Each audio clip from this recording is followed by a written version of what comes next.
So hello and welcome to the MyWhoosh Sunday Race Club. It's our monthly finals. It's the end of the month. It's the end of November. Can you believe it?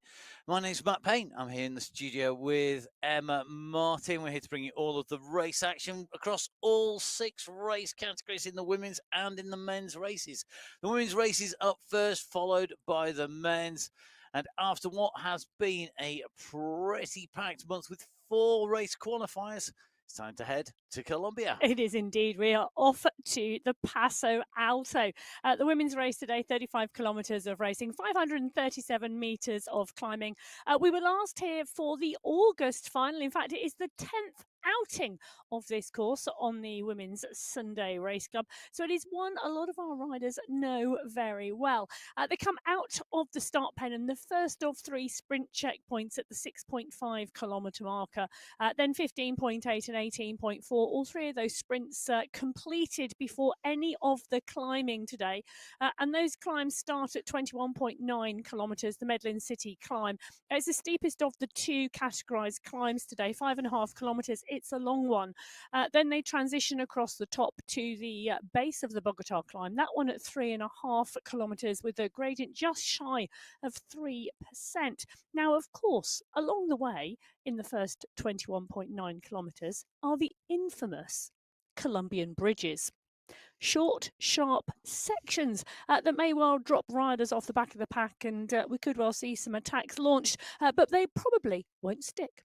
No, and indeed, the most key part of this feature is the section between our 2 climbs, between the Medellin City climb and the Bogota climb. That yellow block is known as the FRB. In fact, it's labelled on my notes, although it's not on your screens, as the FRB, the flat rolling bumpy, as named by Emma Martin. Well, that was some time ago. That doesn't make it any less relevant because it is a perfect description. It's flat, it's rolling, and it's bumpy, as you said. And never let it be said that we don't listen to what you say, or me anyway. Right, let's dive across from categories who have raced previously. Emma, of course, a regular racer rider on Cycling Esports. To our riders who are racing today, whilst we put words to the action. 6 race categories. Category 6 is our standard race category, right the way through 5, 4, 3, 2, and then to category 1, which are our elite riders. As with all our qualifiers, the individual prizes for checkpoints, for the overall sprint, for the overall climbs, and for the race overall apply, but we also have our team competition prizes coming into play.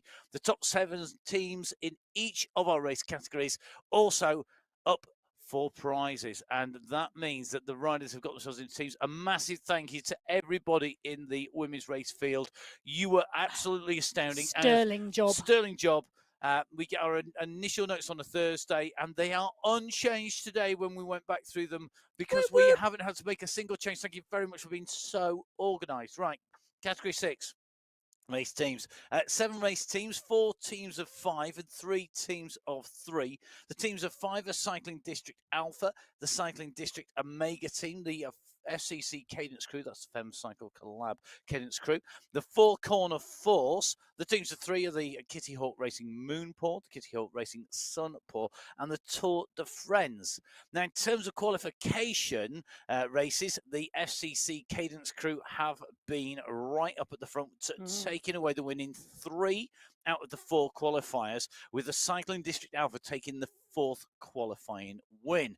It's time to go racing. Which of our teams will be at the top when we come to the end of our monthly finals for November? But teams, of course, have history. They do indeed. Now, 31 riders on the start sheets in category 6. You can see those purple jerseys swinging right out of the start pen and onto the course. One big pack rolling and rolling quickly already with Limbaga at the front of the pack. Now, last month, category 6, we were on the Jebel Hafit, and it was the 4 Corners team from WEES 6. Now, some of those riders have progressed to category 5 this month, but 4 Corner Force, for me, well, every single member of that squad have had a top 5 this month. Sudabayo's had a 1st and a 4th, Bremner a 1st and a 2nd, Jaskalainen in a 3rd, 2 4ths and a 5th, Smiths in a 3rd, and Hadjuk a 4th. That was quite tricky to say, but credit to all 5 of those riders because I think they are going to be strong today. Competition coming from the FCC Cadence crew. Damnice has had 2 seconds. She's got Holtman, Scriven, Weber, Gilbert and Stevenson to back her up. Cycle District Amiga, Nikki Loy's had a first, a third, and a fifth. She's going to go really strongly today. She's got Kirchner, Penn, Belay, and Limbaga. They could really get in the mix. So could Cycle District Alpha. 2 fifth places for Jacqueline Almeida, and she climbs well. Susanna Lopes has been going really well as well. She's taken a third place. In fact, Jacqueline Almeida on your screen at the moment. She's fueling early. Great strategy because she's going to need it for those final climbs. Indeed, and refueling and fueling early, really, really key because, of course, it's the old thing. You don't just need to fuel for your ride. You do exist sort of independent to that ride as well. So you've burned. You get up, you have breakfast, and I always used to find this on the start of a race day that.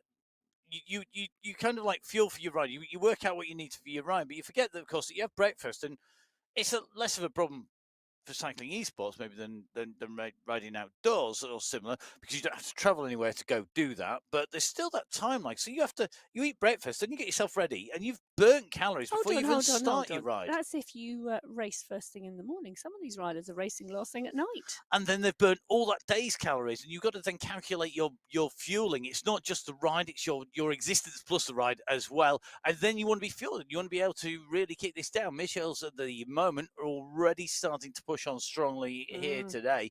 One of the things with the team competition I thought was particularly striking here was the fact that there are so many strong teams here. In the four corner force with Bridget Bremner, Amy Sudebayo, Jeska Linensmith, and Hadja. I mean, there's some really strong climbers on that team, and Bremner is going to be one of them today. Really a course to suit this team, I think. It is, and Bremner's been climbing so strongly and racing so strongly this month, and I'm loving the table by the side of her because she's got hydration and she's got little tubs, which I'm assuming there is fuel in.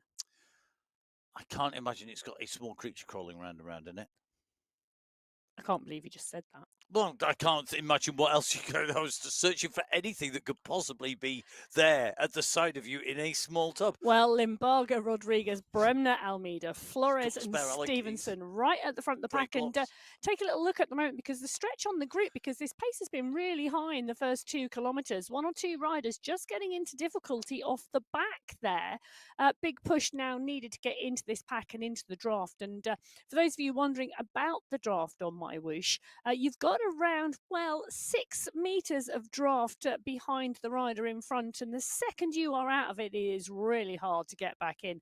You need to really push and really drive to get those watts into the green and take that draft and get back in the pack where you can conserve more energy. Well, let's see if our teams in Category 5 can conserve energy, because we got 6 teams racing for those 7 prizes. So they all want to make sure they finish. Remember, it's 3 counters, 3 fastest riders in the team that count, and their times are added together to give that team time. The team with the least time, the fastest. So we have 6 teams. 5 teams of 5 and 1 team of 4. Our teams of 5, the Aeronova squad, who took the win in qualifier race number 3. The Cycling District 5 squad, who took the win in qualifier 2 and 2nd place in qualifier number 3. The Pedal Artists, along with Phoenix and Vipers, are also teams of 5. The Power Bike squad, who are leaving the pens right now.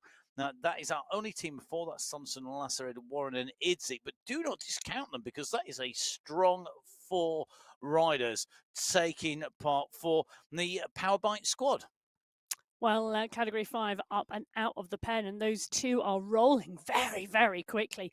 It is a really flat start to this course in Colombia, and the pack's coming out of the pen really swiftly. And the numbers that we've got are really swelling the ranks today and allowing those groups to roll fast. 32 riders on the start sheets in Category 5. Sophie Mayen out on the front at the moment.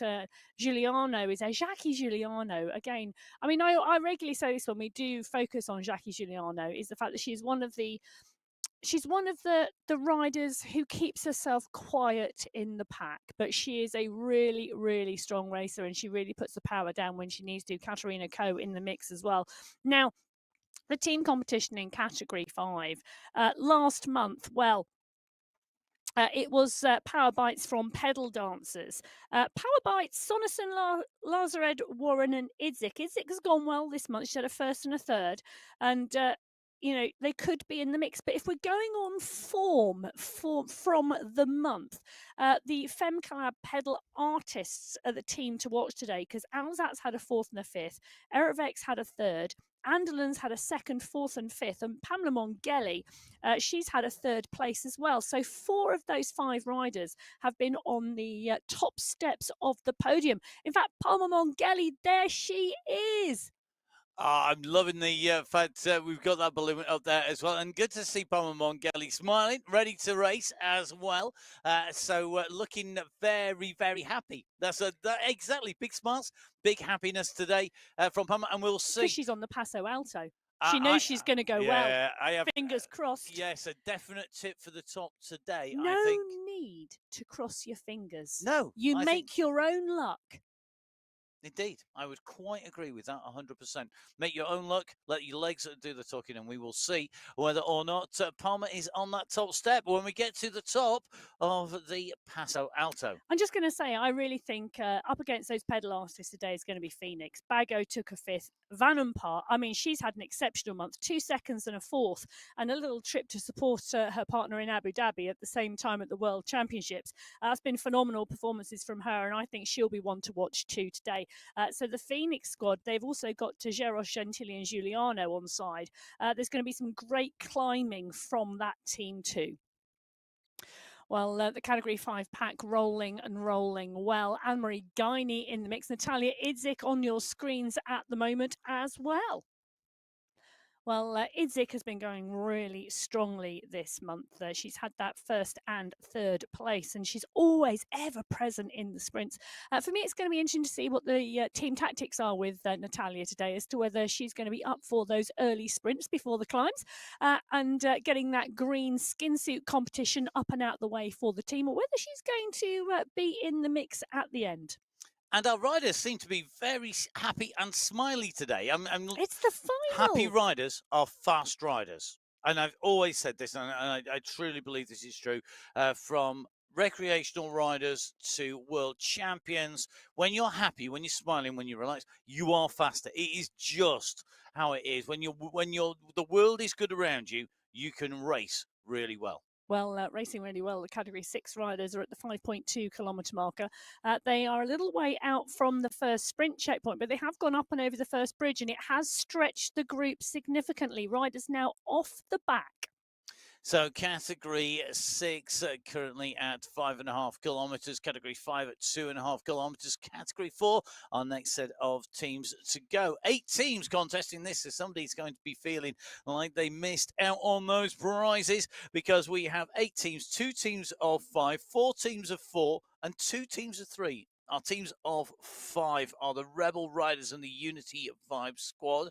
Our teams of 4, the Danger 4, the FCC, so the Feminine Cycle Collab at Pedalicious, the FCC What Works squad, and the Unshakable squad, with our teams of 3, Cycling District 4, and the Pedal Queens. In terms of qualification, the FCC What Works have been absolutely flying the riders in that team, with some of the absolutely superb riders from the FCC squad going into the FCC Pedalicious. It has split them up somewhat, so we'll see how they get on. As Category 4 leave our pens, can FCC be top of the tree? Well, TTT. We'll go back to Category 4 in a second, but Bridget Bremner, can I just say, she's absolutely dialed it over that bridge. 6 watts per kilo. That was one punchy kick from Bremner. Look at the damage now being done to the Category 6 group. Phenomenal work from her. Now, I rode in Colombia yesterday because I love these bridges. They are great for a punchy effort and a nice steady recovery between them. But Bremner is just showing what happens when you race a course like this and the damage you can do on such a short section. And that kick there was, I think that was a real move to break this up before we came in to really put Hamilton under pressure. But Hamilton has responded. She's going to take away top spot here. Bremner's going to come through, I think, taking away second place there with Lloyd coming through strongly as well.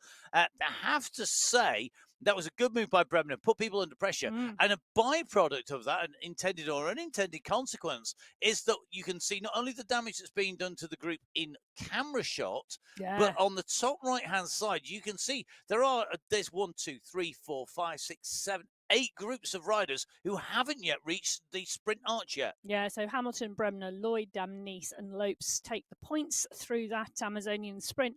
Category 4 on your screen now are rolling at the 800-metre marker up and out the pen, nearly 40 kilometres an hour, really, really quickly. For me, this is a really wide open competition today because 13 of the riders on the start sheets today have had top 5 positions this month. It's been really spread across the race field. Now, FCC Pedalicious, great name, great group because I think they could go well. Krasnova's had a first and a third. Al Ray's had a third. Tompkinson and De Silva are part and parcel of that squad. Gina Van Rossum, all, the What Works Fem Collab team, first place this month. Absolutely fabulous to see. She's got Lam Kong on her squad, who's had a 5th, and Veronika Voshikova's had a 5th as well. Lisa Weinart joins them. They really, really are ones to watch, and Van Rossum is on superb form. Really looking forward to seeing what she can do here on the Paso Alto. I've raced on a team with Gina Van Rossum, and boy, can she climb. Yes, she can climb. She was really strong last week, and her return to the Sunday Race Club, back with a bang. Yeah, absolutely. They've got competition though, because as I said, the Pedalicious Cycle District 4 have had 2 of their riders have had top 5s. Rebel Riders, 2 of their riders have had top 5s. Unity Vibes, 2 of their riders have had top 5s. Gina DeGracia, part and parcel of that Unity Vibes squad. Taylor Carter's had a 4th. Rebecca Johnson's had a 4th place. Good climbers on that team, and Gina DeGrazia in the mix there as well.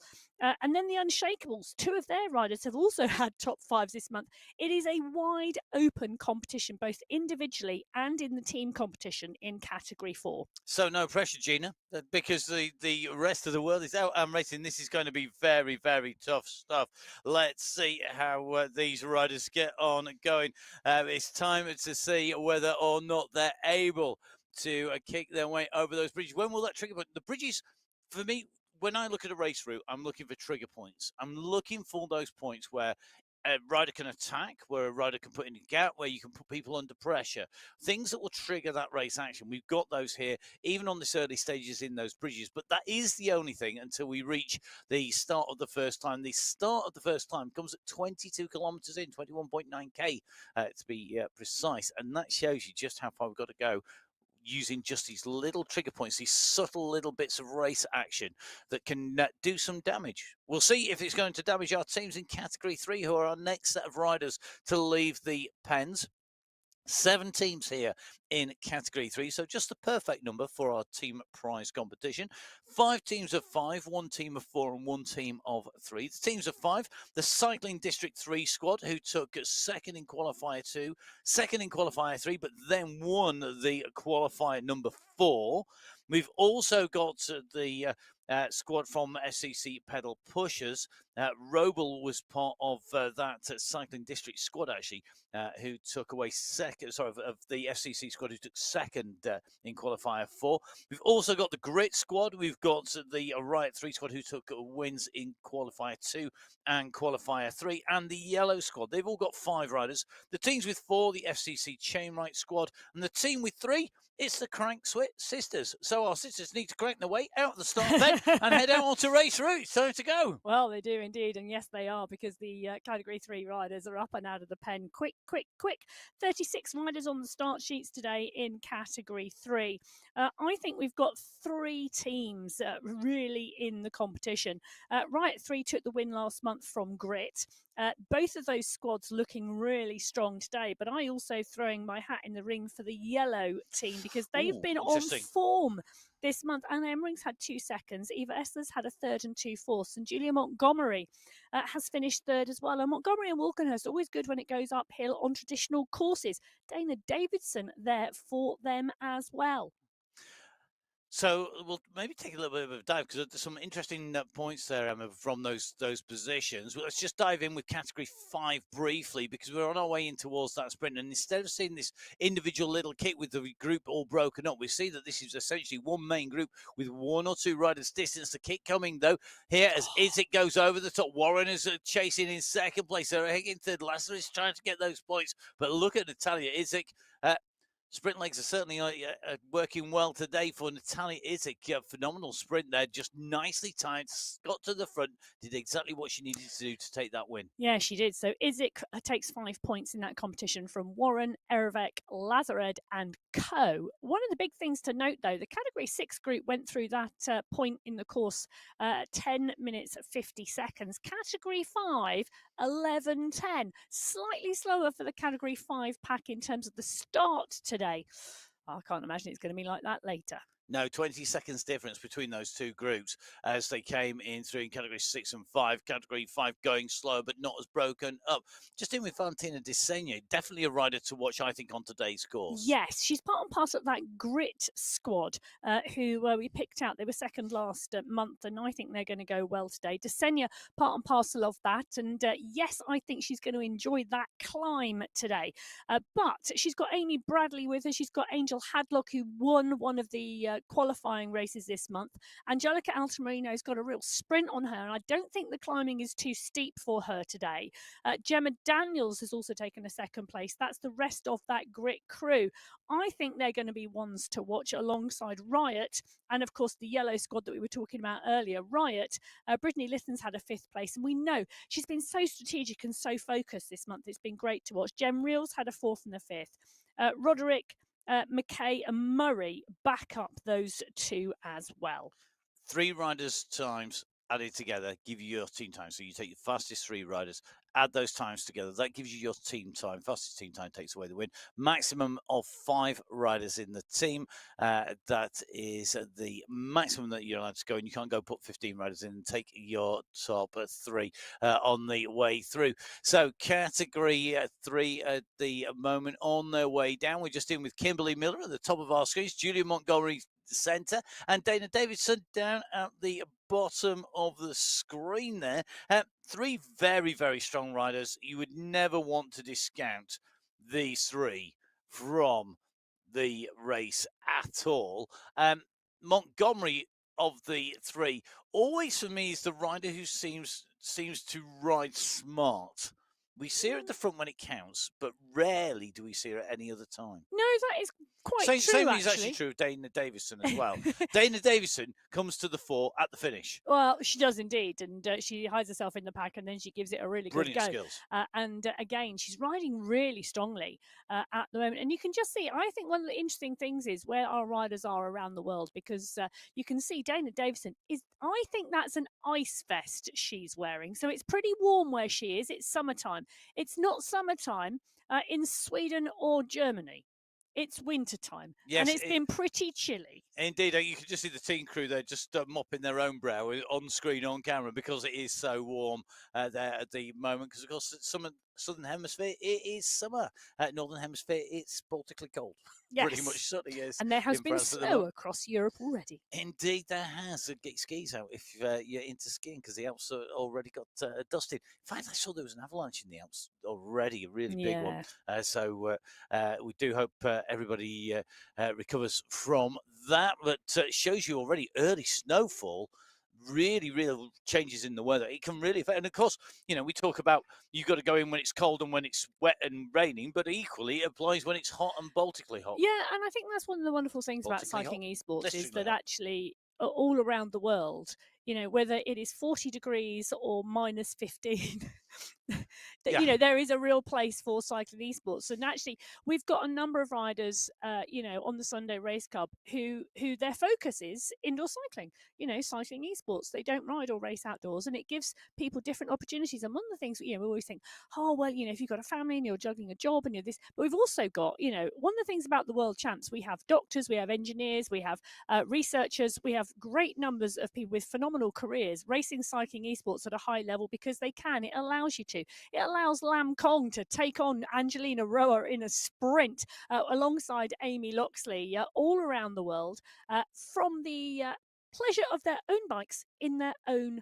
homes. Yes, their own pain cave. So Angelina Roa just taking that from Lancon. The two riders there just coming over the line, just over a second, 1.2 seconds clear of Amy Loxley in third, with Miriam Taylor in fourth, and Gina De Grazia in fifth place. So 5, 4, 3, 2, and 1 points respectively.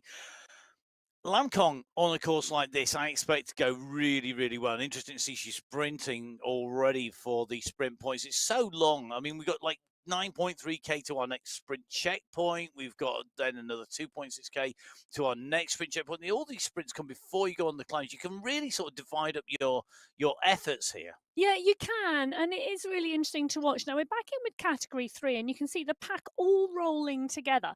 They've come out of that start pen. They're rolling steadily. They're at the 3.8 kilometre marker, and they are wide across the road, indicating a steady pace. Now, Kim Bonilla and Angel Hadlock, the two riders on the screen there, inside that group. Now, interestingly, they are coming up to, you can see on the top right-hand corner, one of the bridges, the infamous Colombian bridges. They're absolutely brilliant. They're short, sharp drags, and you can really punch up them, and it does make a difference to the pack. And it's going to be interesting to watch this group go into that bridge. They're wide across the road. They're all roughly at the same pace.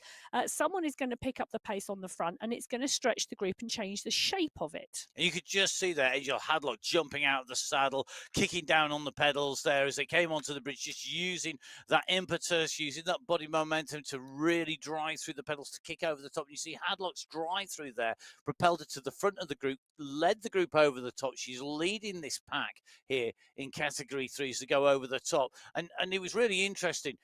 Hadlock is such an experienced rider. She knows exactly what to do instinctively now.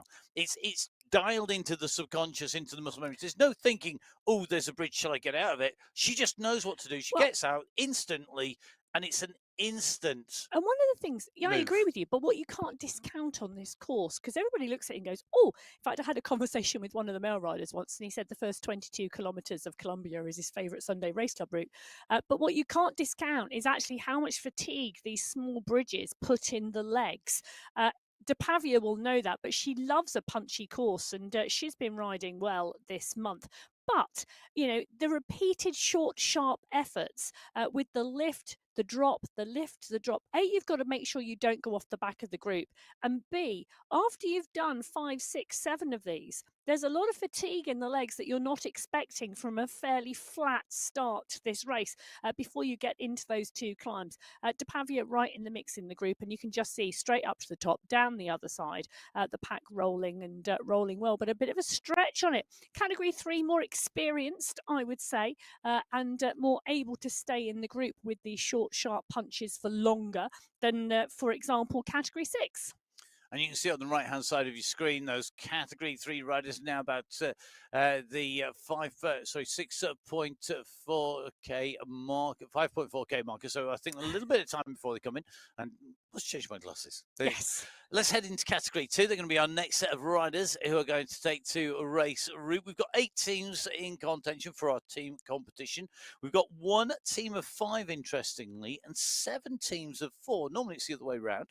It's 1 team of 5, 7 of 4. Our team of 5 are the Riot Squad, who took second place on qualifier number 3. The FCC squad have split themselves from the teams that have been winning. So Haag has been in the winning team, so is Thompson and Larson and Shanks, but they're now split between the What Wheels and the United Cadence squads, who've got 4 riders. Stitch Gremlins also have 4 riders, along with the Core powered by Spritz and the Core squad. And the Core squad took second place in qualifier 4. The Core powered by Spritz took third place in qualifiers 3 and 4. They're alongside the Antipodean Racing team, who also have 4 riders, and the Velocity Vikings, who also have 4. So a lot of teams of 4, interestingly, in Category 2 as they leave that start pen. just the one team of 5, Emma, in Category 2. Yes, Category 2 is the largest race field today, 39 riders on the start sheets as we drop in with Category 3 because they're about to go through the first sprint section. You can see DePavia, Desenia and Lytton on your screen as well. The push coming on the front here. Big push coming on from Corrales and Hyde. DePavia right in the mix as well. But I think that's Diana Corrales who's going to have gone through first, picking up the points. It is indeed. So Corrales picks up 5 points. DePavia picks up 4. Hyde takes 3. Horner 2. And Karwazewska 1. Big push from that Category 3 race field. And that move, that big push that we saw, Corrales just went off the front there.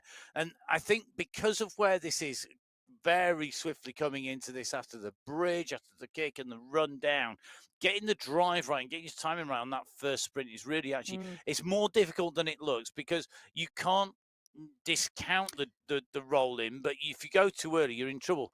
Yeah. Sorry, but Category 2 going out. Love that shot. Category 5 coming back. the other direction. I always love it when the groups come by. I was racing in San Francisco on MyWhoosh yesterday, and there were the moments I loved the most, and there definitely wasn't the moments when I was suffering a lot. Was when the groups came the other direction on the race route as we were out. They were coming back towards us. It was brilliant. Well, Love Tiffany Penner, part and parcel of that large Category 2 pack rolling at the 1 kilometre marker. You can see her there in the pain cave early morning in Canada. Good morning, Tiffany, or is it the middle of the night, really? But just in case there are people still asleep in the house. Morning! Good morning, Canada! Well, the Femme Collab What Wheels team, for me, on paper, look the strongest team in the Category 2 competition. That's because Eck has had 2 third places, Vellner's had a 3rd and 2 fourths, and Brown's had a 5th. Heather Shanks joins them as she will ride strongly. For me, if you go by form, they are the ones to watch. Riot 2, I think, are going to be in the mix because Russell, Nyquist, Heber Smith, Brooke, and Charlotte Lucas. Lucas has had a 2nd and 2 fourth places. She is seriously on some great form at the moment, and she's got a great squad who will climb really strongly. Can I just say, call out to the Stitch Gremlins. Love the name. Indeed, I have to say, definitely a great name. In with one of our regular riders, Dorothy Gonzalez-Ruhr. Dorothy, no pressure today. I tipped you last week. It didn't happen. So, it's another week. Reset, press that reset button. This week, it is, of course, I know that Dorothy Gonzalez-Ruhr goes well on. I did my research. Yes. It's not always just on the heat of the moment who I think is going to be there. Gonzalez, one of our really strong riders, really experienced rider, and definitely a rider. If she's in there, that finish, she'll give it absolutely well, it's interesting, everything. Isn't it? Jennifer Gothlander holds the record on this course in Category 2, 1 hour, 4 minutes and 46 seconds, which was set in August before she progressed to Category 1. I actually think Gothlander and Gonzalez-Ruhr are very similar types of rider. Oh, I shall ponder that as our Category 2 riders see the Category 4 riders coming in the opposite direction. Just seeing Category 5 go the opposite direction. Category 4 have just gone past them and off into the distance behind. Just in with Katerina Karamani. Now, Karamani, in fact, we are in with Katerina in person on the left-hand side of your screen and the avatar on the right-hand side of the screen. That looks to be a different pain. Well, I was going to say, today. because if she's in Yorkshire, where she normally is based, it's very sunny. And I'm not sure that you need a nice vest in Yorkshire other than go out and, I think she might not be in Yorkshire. I suspect not. We will have to find out later on. But, and another rider who could really go well today on this course. I agree. Okay, in with Category 1 now. 8 teams in Category 1 taking on the battle for those 7 prizes in the Category 1 competition. 1 team of 5, 6 teams of 4, and 1 team of 3. Our team of 3 is Supernova. They actually took 5th place in the team competition on qualifier race number 2. Our teams of 4, Cycling District 1, the FCC, Feminist Cycle Club Chain Reaction Squad, the FCC Endorphins. They've had 3 third places in our qualifying races through this month. We've also got the Sweat Sensations with a team of 4, and the Breakaways is a team of 4, with the Watts Sisters as a team of 4. Interestingly, the Breakaways and the Sweat Sensations have all got 2nd places, but as riders lead the pen, the Sweat Sensations know that they took 2 second places in qualifier 1 and 2, and 2 wins in qualifier 3 and 4. And what is the connecting factor? Well, it's the team with 5, because Ablock International in qualifier 1 and qualifier 2 took top spot. Their first counting rider was Kate McCarthy, world champion. Qualifier 3 and 4, she wasn't there. And therefore, Sweat Sensations could take advantage. You've got to be in the right place, right time. And they took advantage of that fact, and they took the win, taking those 2 wins at the end. So 4 podiums for Sweat Sensations this month, only 2 for Ablock International. But Ablock International, when they've had McCarthy, have beaten the Sweat Sensations squad. I'm not sure how that compares with last month's final, though. Last month's final, well, in the women's race, it was Ablock International from the Sweat Sensations. But this month, I mean, first of all, I'm going to say congratulations to Kate McCarthy for retaining that World Champions jersey. Absolutely fabulous that she's not had to change her jersey on MyWhoosh. She's been able to stay in those rainbow bands. There she is on your screen at the moment. Congratulations to Kate. Absolutely fabulous to have her back. Where is the second jersey? Oh, don't Kate, be where's your second pedantic. jersey? Your team are letting you down in the background. The second jersey should be there too. Or maybe it's been lent out. Well, it is fabulous to have her back on the Sunday Race Club and to see her retain that. Can I just say a big shout out to Gabby Guerra as well? A silver medal for the second year running as well. 2 phenomenal athletes. Absolutely brilliant. Both retaining the gold and the silver medal, just showing how dominant they've been all year and being rewarded for those efforts, because those performances are just outstanding. And congratulations to Francesca Tomasi, who took that bronze medal. Great to see her in the mix as well. And she's one of those riders we've had our eyes on. There she is. She's been getting better and better and better on the Sunday Race Club as the year has progressed. And boy, did she battle and battle hard for that bronze medal. And credit to Camilla Ahlberg, who took her right to the wire. But fabulous to have all 3 of them, all the medalists, on the November final. So, yeah, it is indeed. The riders, top 3 riders in the world racing here. We see our top riders racing week in, week out on the MyWhoosh Sunday Race Club. Every one of our riders from category 1 to category 6 verified. There are stringent requirements to make sure that the riders comply with all the technical regulations, the regulations in terms of their turbo training, the bike, their setup, their heart rate, the dual recording, all of the weight and the height checks, all the verification videos. That whole process is available for you to check out on the MyWhoosh.com website. It's totally transparent. You can go down and see exactly what the riders have to do to perform, and the system and the team that are behind that verification down at MyWhoosh. You can also find out the details on the Virtual Velo podcast, I do believe. Yes, you can drop into the recent chat that Chris and I had with Kate and Dylan, her coach and partner. You can. And it was interesting to see Dylan in the race in the background there as well. I loved his quote at the start. I'm going to spoil the podcast for people here. The podcast, because I loved the fact that he was sat down there. And he said his previous occupation was a sprint cyclist, sat on his posterior. And then you saw the fact that he was afraid. So you heard the fact that he was a train driver, sat on his posterior for his job. And then we see him in the pain cave there with Kate, sat on his posterior on the phone, checking out the team with the headset on. That's because sneakily he'll be de-essing the Ablock International crew. But it's a really interesting interview, and do drop in. And in fact, we've got Jason Osborne up next. Have you got Jason Osborne? We do. So 2 World Championships. Keep your ears peeled out for that podcast. But right at the moment, keep your eyes peeled, because Joanna Tidholm's gone off the front of the group in the Category 1 race. Nice start from Tidholm. Well, Ablock International took the win last week in the team competition. They've got great form. Kulczynski's had a 4th and a 5th. Holdcross had 2 thirds. McCarthy's had 2 wins, and Soderstrom's had a 5th place.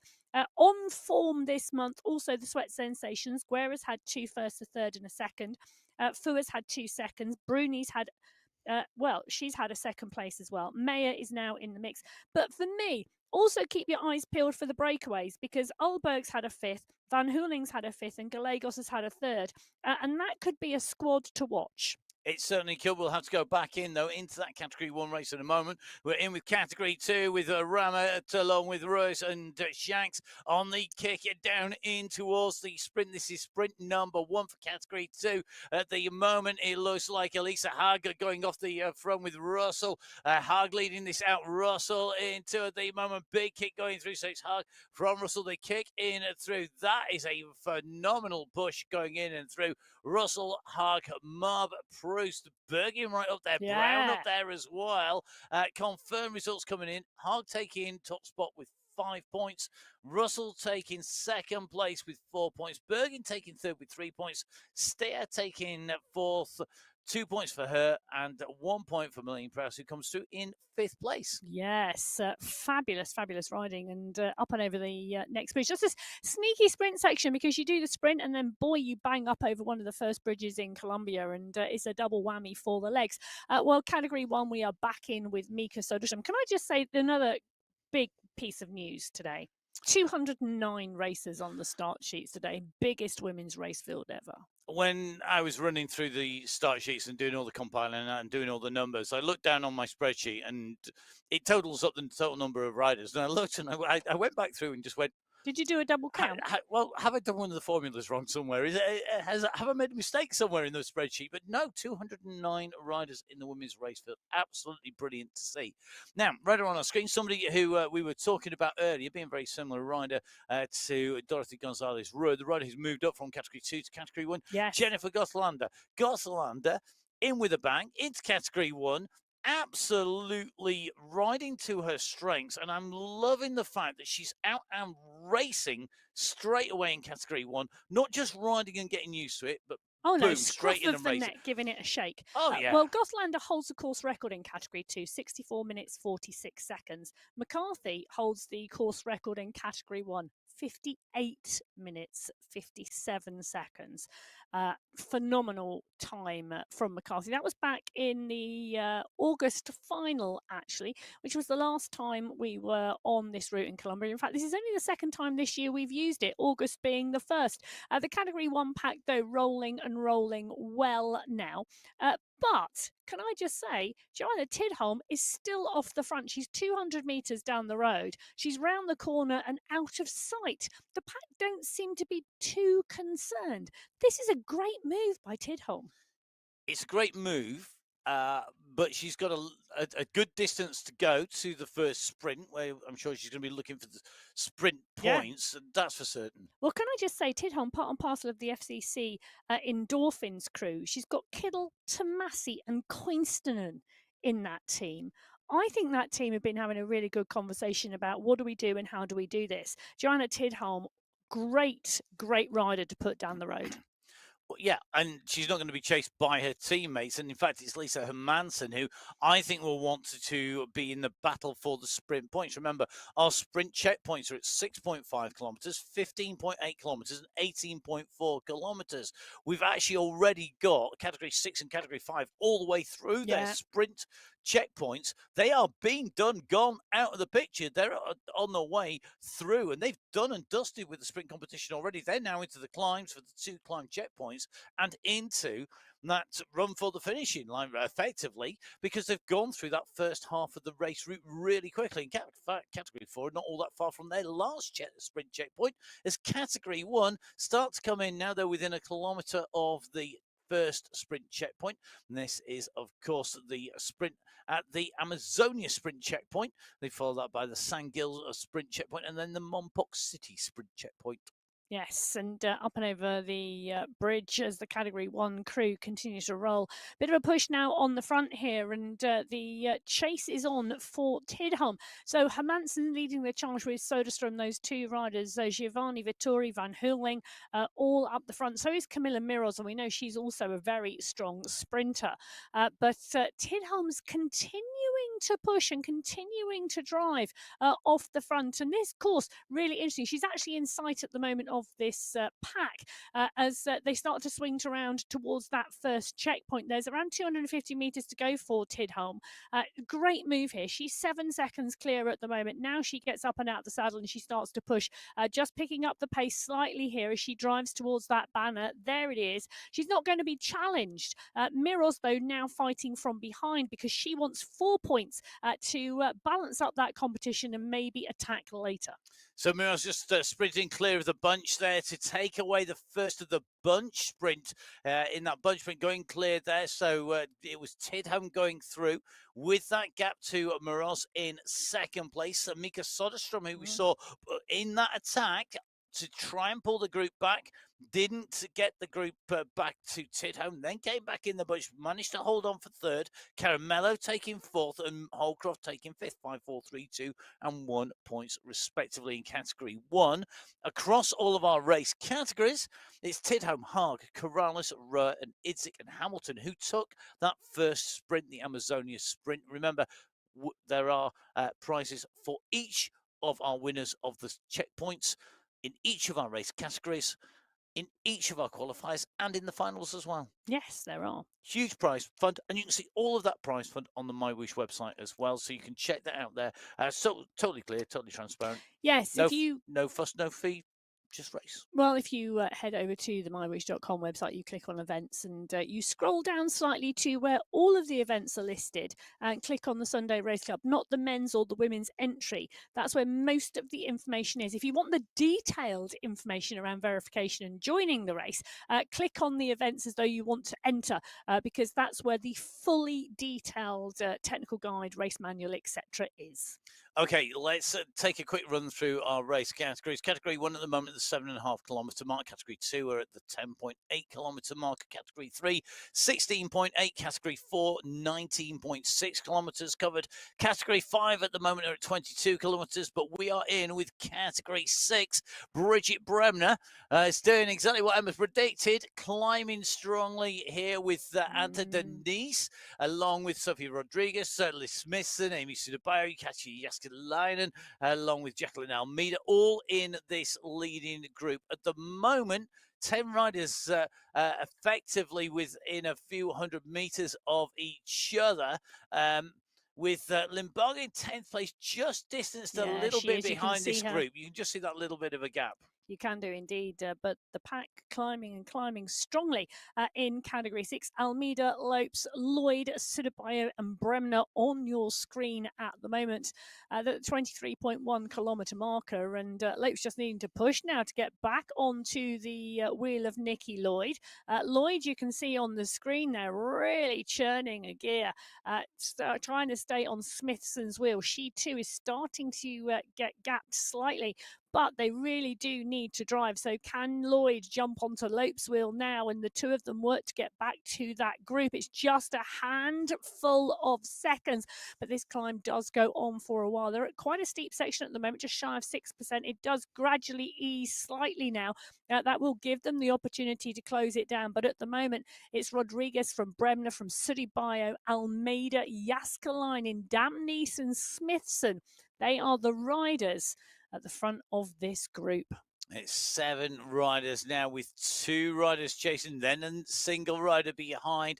Outside of the top 10, Stevenson, Salzano, Holtman, Weber, Hadjuk, Arias, Kirchner, Barco, Sarasu and Flores round out the top 20 with Jessica Hamilton, the rider who took our first sprint checkpoint that we just saw, whose name on the screen is actually just outside that top 20 in Category 6. Category 5 on the same slopes, though. They are, and it's looking like around 13, 14 riders in that leading group in Category 5. Gentili doing a phenomenal job, so is Bago, Tejeros, Guiney is in there as well, Sonnerson, Mongeli, Idzik, all in this leading group at the 22.7 kilometre marker. They are going to come up shortly onto the back of the chasing groups in Category 6. In fact, you can start to see them sweeping up some of those riders as they climb up the Medellin City climb.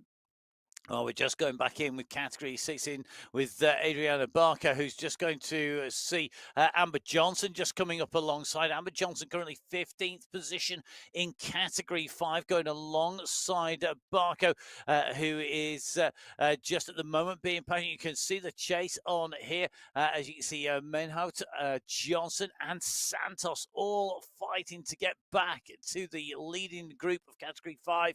The leaders in category 5 on the left-hand side of your screen in terms of Sonderson up at the front of this group. But I think there's just a little bit of a gap to one or two riders behind that could get closed down here. It's Jaros, Sonderson, Lasserig, Gaini. It's still in this group Yeah, the chase as group. well. Interesting. The chase group is quite interesting as well. Geraldo, Angie Reyes, Joanna Warren, Isabel Alzak, Katerina Coe, all in that chasing group and pushing strongly. But the issue is, once you're off the back of the wheel on a climb, it's so hard to close the gap back down. There's often, the legs, the mind might be willing, but sometimes the legs aren't. And I think that's one of the things here about this part of the course is that this particular climb, it's on that kind of gradient, that sort of 4 to 6%. Yeah, it's a steep section. Yeah, where because this climb is so close to a lot of people's limit, the pace that's here, the difference between if you're in this group and you're feeling comfy, it's a great climb. And if you're feeling like you've just gone over the limit into the red zone, it's an awful climb because it just continues at such a similar gradient. Now, category 4 are heading into that same marker. Rosara Hagelin, the rider that we're in with at the moment in category 4, just making the way in. Hagelin in and racing. We're going to see what she can do here today. I think very, very interesting. The Cycling District 4 score with Freyas, Roa and Hagelin. They could well be ones to watch, despite only having 3 riders in their team. Definitely riders to watch out for. Agnieszka Martinuska is also in the mix. We've got a huge number of riders. In fact, we're in with Shana Martinuski at the moment. So Martinuski, the rider from Brazil at the moment, the sun just starting to come up in the background there. The vents are open in the room. The category 4 budge here really going well. So good old Vojakova, Samuel, Kong, Stemmen, Krasova, Taylor. Johnson is in here, Paredo, Schultz, Taconis, and Marston. It's a huge, huge group. It is, and I'm thinking the polka dots on the towel there really giving extra drive for the climbing today. Inspiration. Yes. Well, Rebecca Johnson is one rider who needs no inspiration for climbing. It really is her bag. She is a superb climber and really does enjoy it when the road starts to go up. She will be one rider who's really looking forward to the racing today. In fact, there she is. We're dropping into the Pain Cave. One of our equestrian riders as well, often known to race a Sunday race club in the morning and then go and do a competition with the horses in the afternoon. But it's a final. Rebecca Johnson should be more fatigued after a final, particularly on the Paso Alto. And she will be targeting today. Vojakova is the rider just above her. Suzanne Stenman is also there. Category 4, well and truly now on the Medellin City climb. It is a long one, 5.5 kilometres of climbing, facing the riders before they get to the flat, rolly, bumpy section.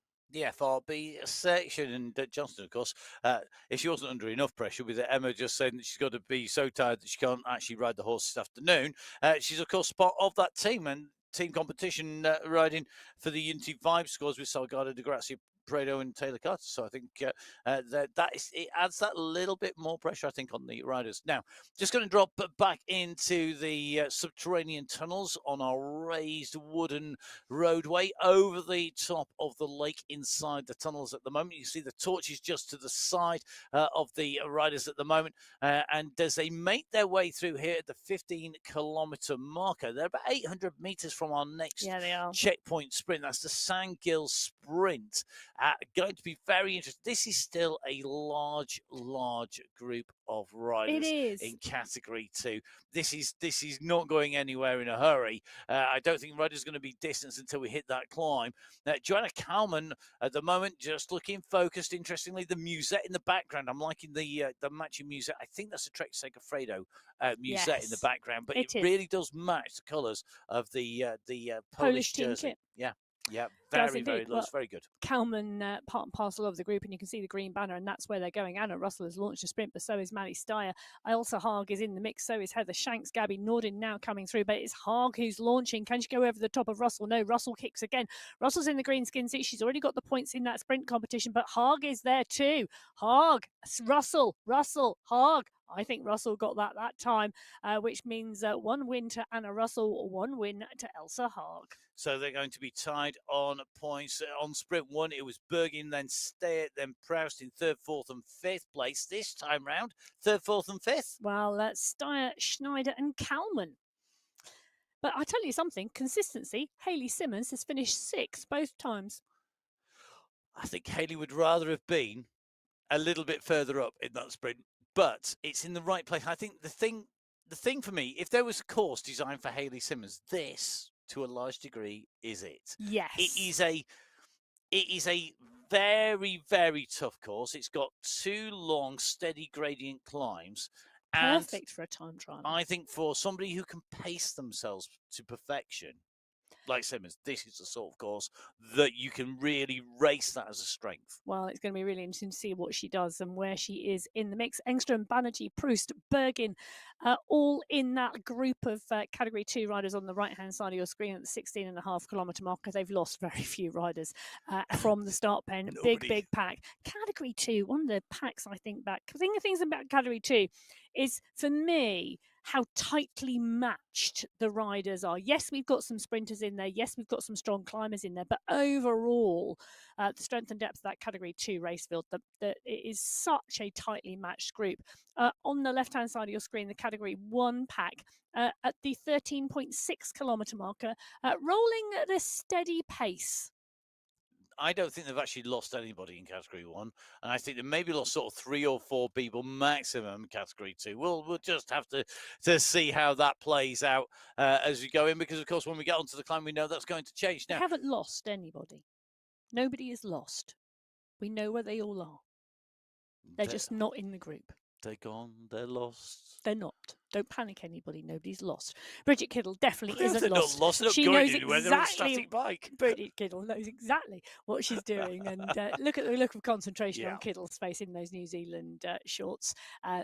Fabulous racing from her this year. 2025 has been an absolutely outstanding year for Bridget Kiddle, and she is right tightly in that pack as well. I like the fact it's an Ironman triathlon towel that was actually draped over her handlebars as well.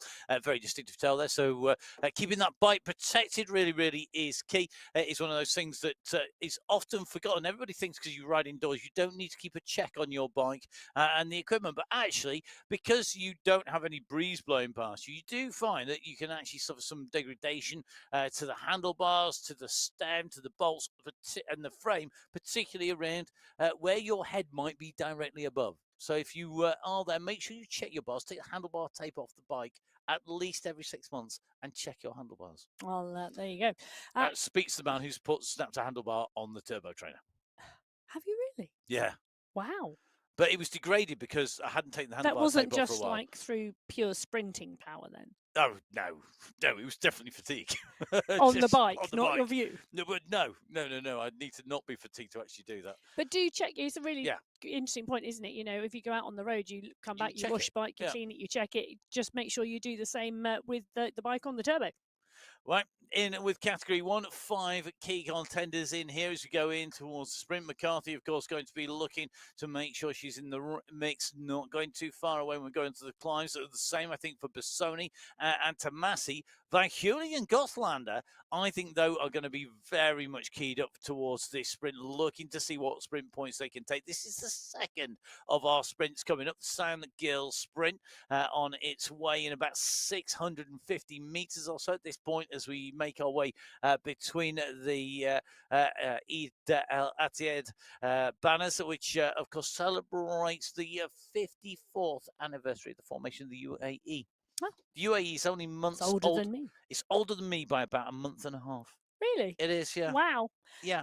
There we go. Well, Kristen Kolczynski on the front and Joanna Tidholm is there. Bassoni is in the mix as well. But it is Camilla Miros now putting her nose in the wind at 12 watts per kilo. That is one nose out in the wind because she is flying on the way to that green banner. Can anybody challenge her? Nobody's even going to try. Camilla Miros, she took second place because she came out of the group to chase Tidholm last time. But this time it's Miros in one. She goes through. Wow, what a move. She's going to take that green skin suit away from Joanna Tidholm, unless Tidholm can take second place. But Lisa Hermansen comes through with Gallegos. So it is indeed going to be Miros from Hermansen, from Gallegos, Koinstinen and Bassoni. So Camilla Miros, now resplendent in a green skin suit. And it does mean, I think, for me, that unless basically Miros has a very bad third sprint, that green jersey is hers because of the mix in riders behind.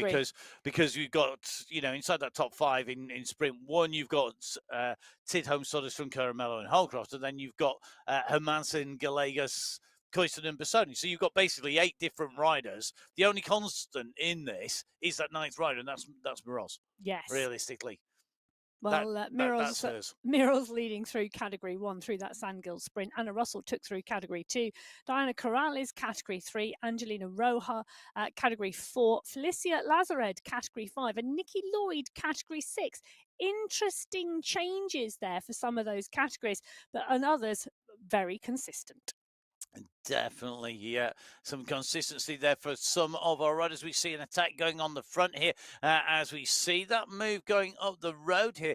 I'm not sure this isn't just general tactics being played out here. Another sprint checkpoint coming. There is, and I think Tidholm's gone early here. It is Joanna Tidholm who's got Mika Soderstrom immediately behind her. Then Miros is having to answer this after having put in the sprint. But you can see that there's a lot of riders very eager to pull this back. The banner is it's directly in front of them. Unfortunately for them, there's a few buildings in the way and quite a lot of road because our next checkpoint is at 18.4 kilometres. There's only 2.6 kilometres between checkpoint 2 and checkpoint 3. And that's not a lot of recovery time. No, it's not. But I'll tell you what, I would have absolutely loved to have been a fly on the wall or a headphone in that Discord chat. Go on, go long. Miros has just gone hard. You took it easy. Go long. Yep. Yeah, and that is the tactic. Unfortunately, it's not paid off so far because, of course, we've got to remember that Miros is going to be protected here by Susnik, Gothlander, and Svarstrom as well. And I mean, you've got a phenomenal sprint squad there with Svarstrom, Gothlander, Miros, Susnik as well. I mean, all these riders are absolute class. They're the best in the world. You don't get to be Category 1 without being absolutely phenomenal. No, you don't, but they are a Fem Cycling Collab chain reaction. They start a chain reaction and they respond to a chain reaction. Well, the only thing that could really put a chain reaction into I've got a little song going on in my head now. I know you have. Please don't sing. The only thing that could put that into the shade is the changes that would happen if that chain reaction continued far and it's become a supernova, which is a team that's being ridden for by Sophie Giovanni. Giovanni with the multicolour LED lights coming past that multicolour bar there. Fantastic to see now Giovanni very much at the moment on that refuel. And I think that's really key here. Timing. Absolutely key. Timing is going to be key because remember that once we go through the checkpoint at 18.4k, we then have a further 3.5 kilometres to the base of the climb. And once you hit that climb, you're probably not going to really want to eat, to drink, as these riders start to kick now for this sprint. And it is going to be Miros who wants to make this hers. She's taken away the win at 1 checkpoint. She'll take away the prize from that. She's going to take 2 checkpoints. She's going to take the overall prize as well in that sprint competition, wearing that green skin suit. Camilla Miros, chapeau, great job done.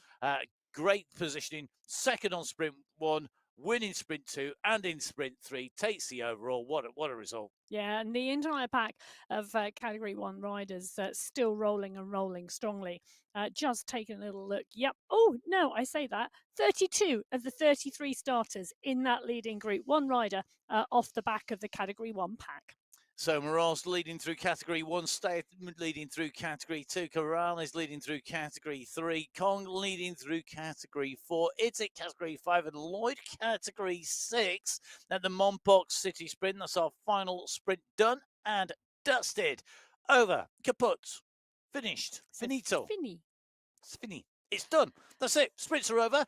Sprinters, time to find the autobus and ride in. Oh, no, you can't, of course, because it's a team competition and you need to be riding to be there as a third counter if you are required, because you never, ever know what's going to happen. That's the thing. It's a bit like a team time trial for me, the Sunday finale. The month finale on Sunday Race Club, and that is because you can't back off. No matter how bad a day you're having, you never know what will happen. Because of the word team. Yeah, because it's 3 counters.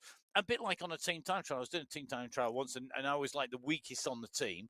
And I was thinking, I don't really need to go. I don't need to stay with them. I can let them go.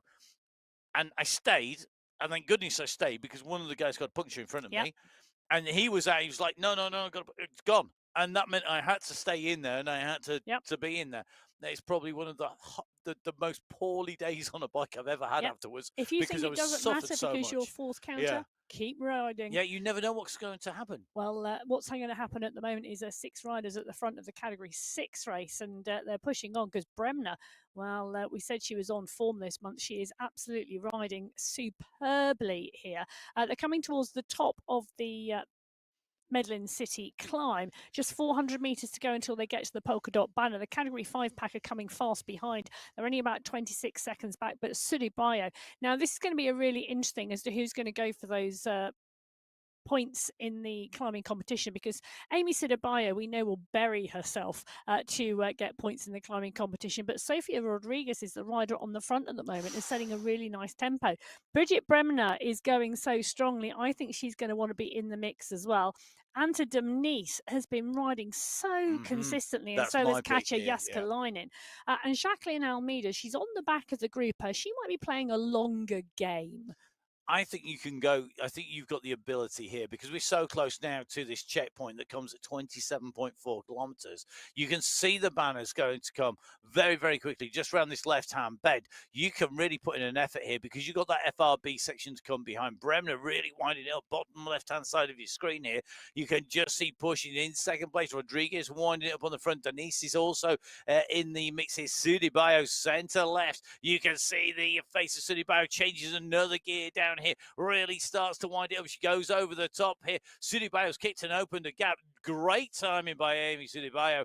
You can just see she goes through lovely, lovely pedalers. She it up and flicked it down. That cadence up to nearly 120 revs before she dropped it back down. It was amazing. Natalia Anderlin, Jackie Giuliano, category 5, side by side, going across. In fact, it was Giuliano. I said you got to watch out for her. No, it wasn't actually. Anderlin is now giving it. It's so close. The computer had to refresh. Jackie Giuliano in 2, Felicia Lazared in 3, Lara Vanapar in 4, and Anne-Marie Guiney in 5. 5 riders leading that category 5 race, and boy, they are going to battle to the finish. So we've got 5 riders going through in category 5 in that 6 in category 6. 6 in category There's 6. some symmetry in numbers. Synchronicity or symmetry? Or whatever you want to call it. Could be both. Well, it's not quite symmetry, is it? It's not. Well, it is mirrored. It's 6 on 6 and 5 on 5. Will there be 4 riders in category 4 at the very front of the race? I think the answer to that is going to be no, because although the groups are broken, it's not quite 4. It could happen. It's close, but it's not quite there at the moment. Miriam Taylor leading out from Camilla Salgado, along with Vojakova, Takonas, and Johnson's not far off this pace as well, just holding the wheels. Salgado right in this mix, but at the moment Miriam Taylor is the rider who's opened the gap here. It's quite a long way at this point you still got a bit of distance to go. 300 meters, it's a little far to go. So, but do you know what? You wouldn't discount Taylor from doing this. The gap that she's opened here, Salgado is responding. You can see Camila Salgado on the left-hand side of your screen in person, gets out of the saddle now, kicks down on those pedals. The revs at around that 90 revs per minute. The heart rate going up to 193 at the moment, coming up towards the top of this climb. Members dreaming of having a heart rate of 193. As you can see, just using that draw, Salgado, I think, is going to come through to take second place. Checkpoint is going to go to Taylor, though, as they come up here. Miriam Taylor will go through the first of our climbs. Checkpoint, take the 5 points for the checkpoint prize for first. It's going to be Salgado who comes through in second position. So Salgado goes through second. Yeah, Unity Vibes right coming in through there. In fact, you've got Johnson coming through in 5th place for Unity Vibes as well. Between them, Taconis for the Unshakable squad and Vojikova for the What Works squad. Then Tinglu, then Elos, then Pentingham. But they're coming through in 1s and 2s here. So Taylor, Salgado, Taconis, Vojikova, and Johnson scoring 5, 4, 3, 2, and 1 points respectively in that category for race up at the front. We've got riders all over the hillside here. We're in with the leaders in category 3. They've in fact just gone past Seba Al Rey and Sarah Haglin in the category 4 race. They've got Majuska in their sights at the moment, but this category 3 leading group at the moment making their way up here, and very interesting to see that Bria Roderick, Vanessa Murray, along with Julia Montgomery, Catherine Nielsen, Angelica Altamarina, and Embring in the mix. Jem Rielt, looks like Tila Taconis also in there. And not too far away, Silva, Benilla, Meneses, Daniels is not out of this. Depavis not that far away. Neither is Davidson. They're in that group. They're basically all on your screen, all those names I mentioned. Just at the moment, the front group here with Roderick and Murray Montgomery leading this charge. It is spread out. And when you go over the summit here, this is where that gap's likely to open. But we've got a little way to go. We're at 26.8k. Julia Montgomery, though, at the moment, you can see low over those handlebars, just making sure she keeps that rhythm smooth, focusing on that breathing, focusing on sitting down, keeping those pedal revs at the right rate. 82, 84 revs per minute, really pushing that gear around at the moment. 260 watts being put down in that category 3 race. The category 3 leaders at the 27 kilometer marker. The category 2 leaders, the front of the train. And it's a long train of riders. Kalman leading. Well, yeah, it's amazing, isn't it? A big, big push. Kalman is leading in category 2. I'm just trying to do a double check as to how many riders are still in that group, and I've got over 25 riders. We've got 7 riders sort of trying to break clear at the front, but it's one big tail at the moment. 18 riders in that leading blob, shall we say, of the comet, but the tail is not stretched too long at the moment. Category 3, Julia Montgomery now starting to drive out of the pack. You said, Matt, she keeps her powder dry until she wants to, because now she's pushing on. She's come out of the group, and Vanessa Murray is the rider chasing her. But Julia Montgomery is going for that polka dot banner. Oh, good call earlier on, but Montgomery now really starting to drive. Murray not able to close down the gap, and Roderick on Murray's wheel. So Julia Montgomery picks up the points in the polka dot competition. Great skin suit. It is indeed. The polka dot skin suit now adorning the shoulders of the avatar of Julia Montgomery. Montgomery taking away top spot. Murray taking away second place. Roderick third. Embring fourth. Altamarino in 5th. Nilsson in 6th position. Those riders just making their way in and through within about 7 seconds of Montgomery. Behind Nilsson, you've got Real, Magnus, Daniels, Benilla, Silva, Locus going in through at the moment. Top 12 riders over the top of the summit in category 3, but category 2 are on their way, and this is really intriguing, is the way this race is breaking at the moment. You can see that we've got at the moment about 13 riders on your screen at the leading group. The split has really it's not what's occurring. No, it's not the podcast with Greg Thomas. It is the split's occurring. with Matt and Emma here on the Sunday Race Club. And at the moment, it is splits occurring all over the place because we're seeing breaks, we're seeing those splits opening. And this group now have the opportunity, if they can drive towards the summit, to really pull this clear. We're in with Joanna Kalman at the moment. She's got Simmons, Karamani, Larson, Brown, and co, all with her. The gap is really starting to open behind us. We go down to the world champion, Kate McCarthy. Is back on the Sunday Race Club. A couple of weeks of holiday, of pizzas, beers, and just generally ligging about. I don't I've think. seen her training. Yeah, I know. As if you can see Kate McCarthy there out of the cell, the headset there on Dilla's head there, just keeping a check at the moment on what's going on. You can catch up with both Dilla and Kate on the Virtual Valor podcast. Do have a listen. Look at It's the gap. very entertaining. Listen, I found it really. Did you really listen to it? I did indeed. I missed seeing them actually at the World Championships this year. I had a hit list of people I'd have loved to have met, and basically it's everybody who was at the World Championships. Yeah. It's just how it goes. Just not just riding, but supporting. One rider who really has impressed us this year in the past 12 months is Francesca Tomasi. Tomasi, who said she'd seen the World Championships the year before, decided she was going to race it. That was her focus. Boom. And she's right up in the mix at the moment with Gabby Guerra, the two chasing riders, the nearest riders to McCarthy. In fact, the only two riders within 25 seconds, I think, at the moment of the leader, because McCarthy now 25 seconds clear of Bruni, Alberg, Kulczynski. And it shows you just what form these riders are on. They're using that form that's come out of those World Championships.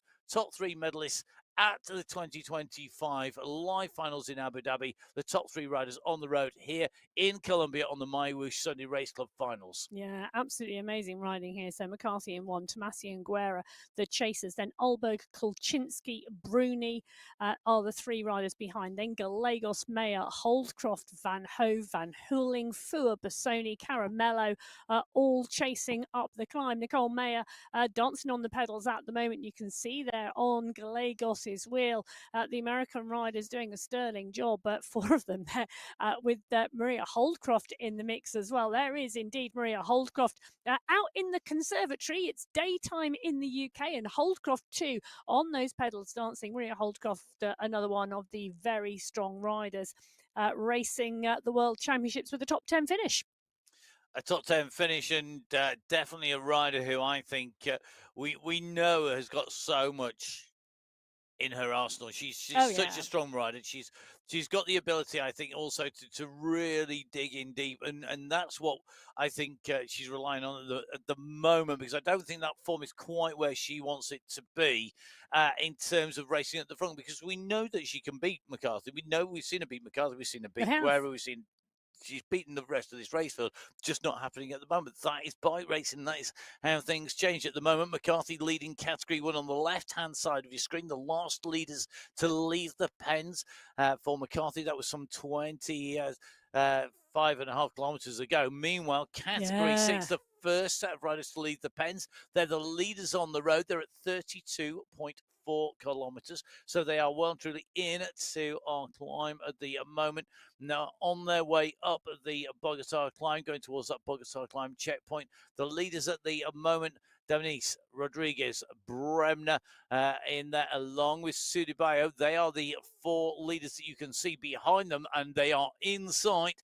These riders, the category 5 leaders, are closing them down at some pace. They are indeed. And on the back of the category 5 pack are the next two riders in the category 6 race as well. So Almeida and Jaskalainen are on the back of that group, being towed up to the front. So Lazared, Giuliano, Vanempar, Anderlin, Gaini, and Gentili, the riders in that leading group in the category 5 race.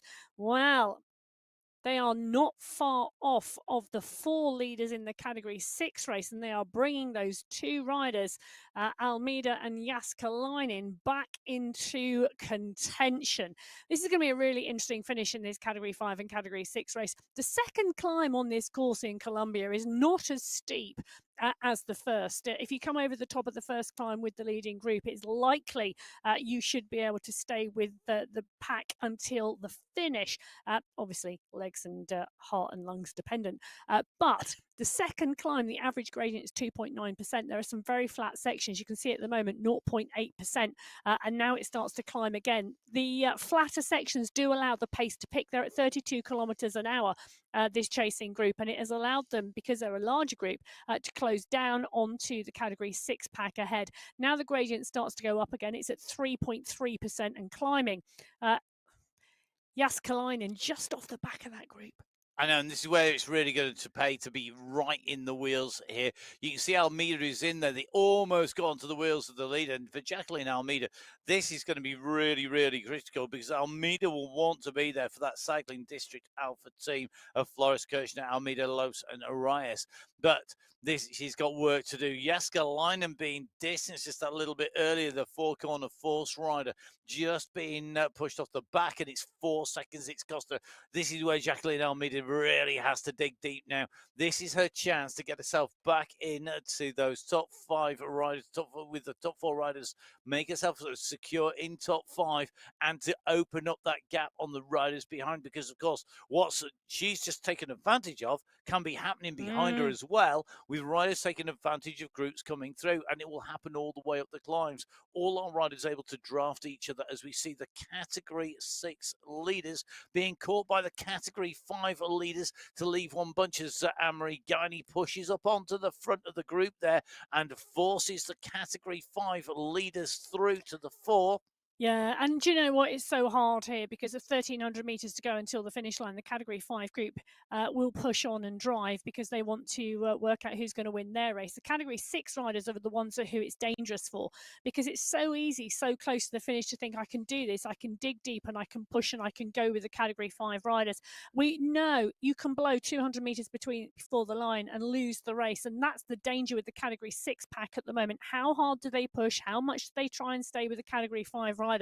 And then what happens in their own race? 100% agree with that. You can see our 4 leaders on the road in terms of climbing. Sudabayo in category 6, bottom right-hand side. Miriam Taylor, category 4, bottom left-hand side. Nellie Larson took the climb of Medellin City in category 2. Larson from Brown, from Karamani, from Kalman, from Haag, coming in and through the leading group. 8 riders in category 2 as they went over the top, with some 4 seconds clear on the rest of the riders as they went over the top in category 2.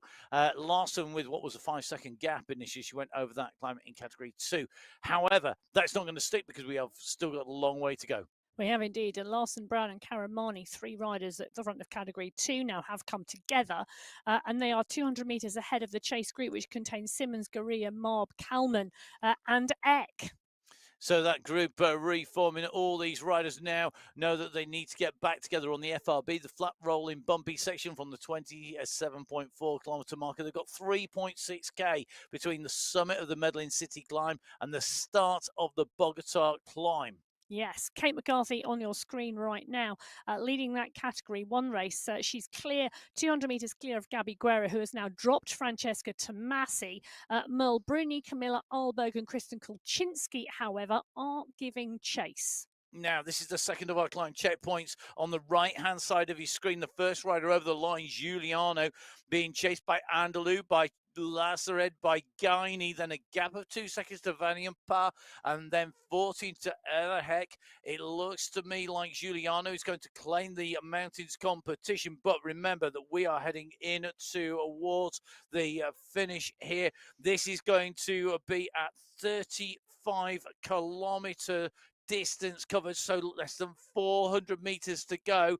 The leaders in category 5 have Denise in there for category 6, and she's just ahead of the chasing Sofia Rodriguez in the polka dot jersey of category 6 as well. So it's by no means done and dusted in category 5. Category 6, they are wide open. They are indeed, and with 200 metres to go, they're going to swing around the corner and see the banner here on the MyWhoosh Sunday Race Club. This is the November final, and Laura Vanenpa is driving for the line in Category 5. Felicia Lazared is trying to close down, but Vanenpa, we knew she was on form this month. She sees the UCI banner. Laura Vanenpa is going to take the win in Category 5 on the November final from Natalia Anderland and Felicia Lazared.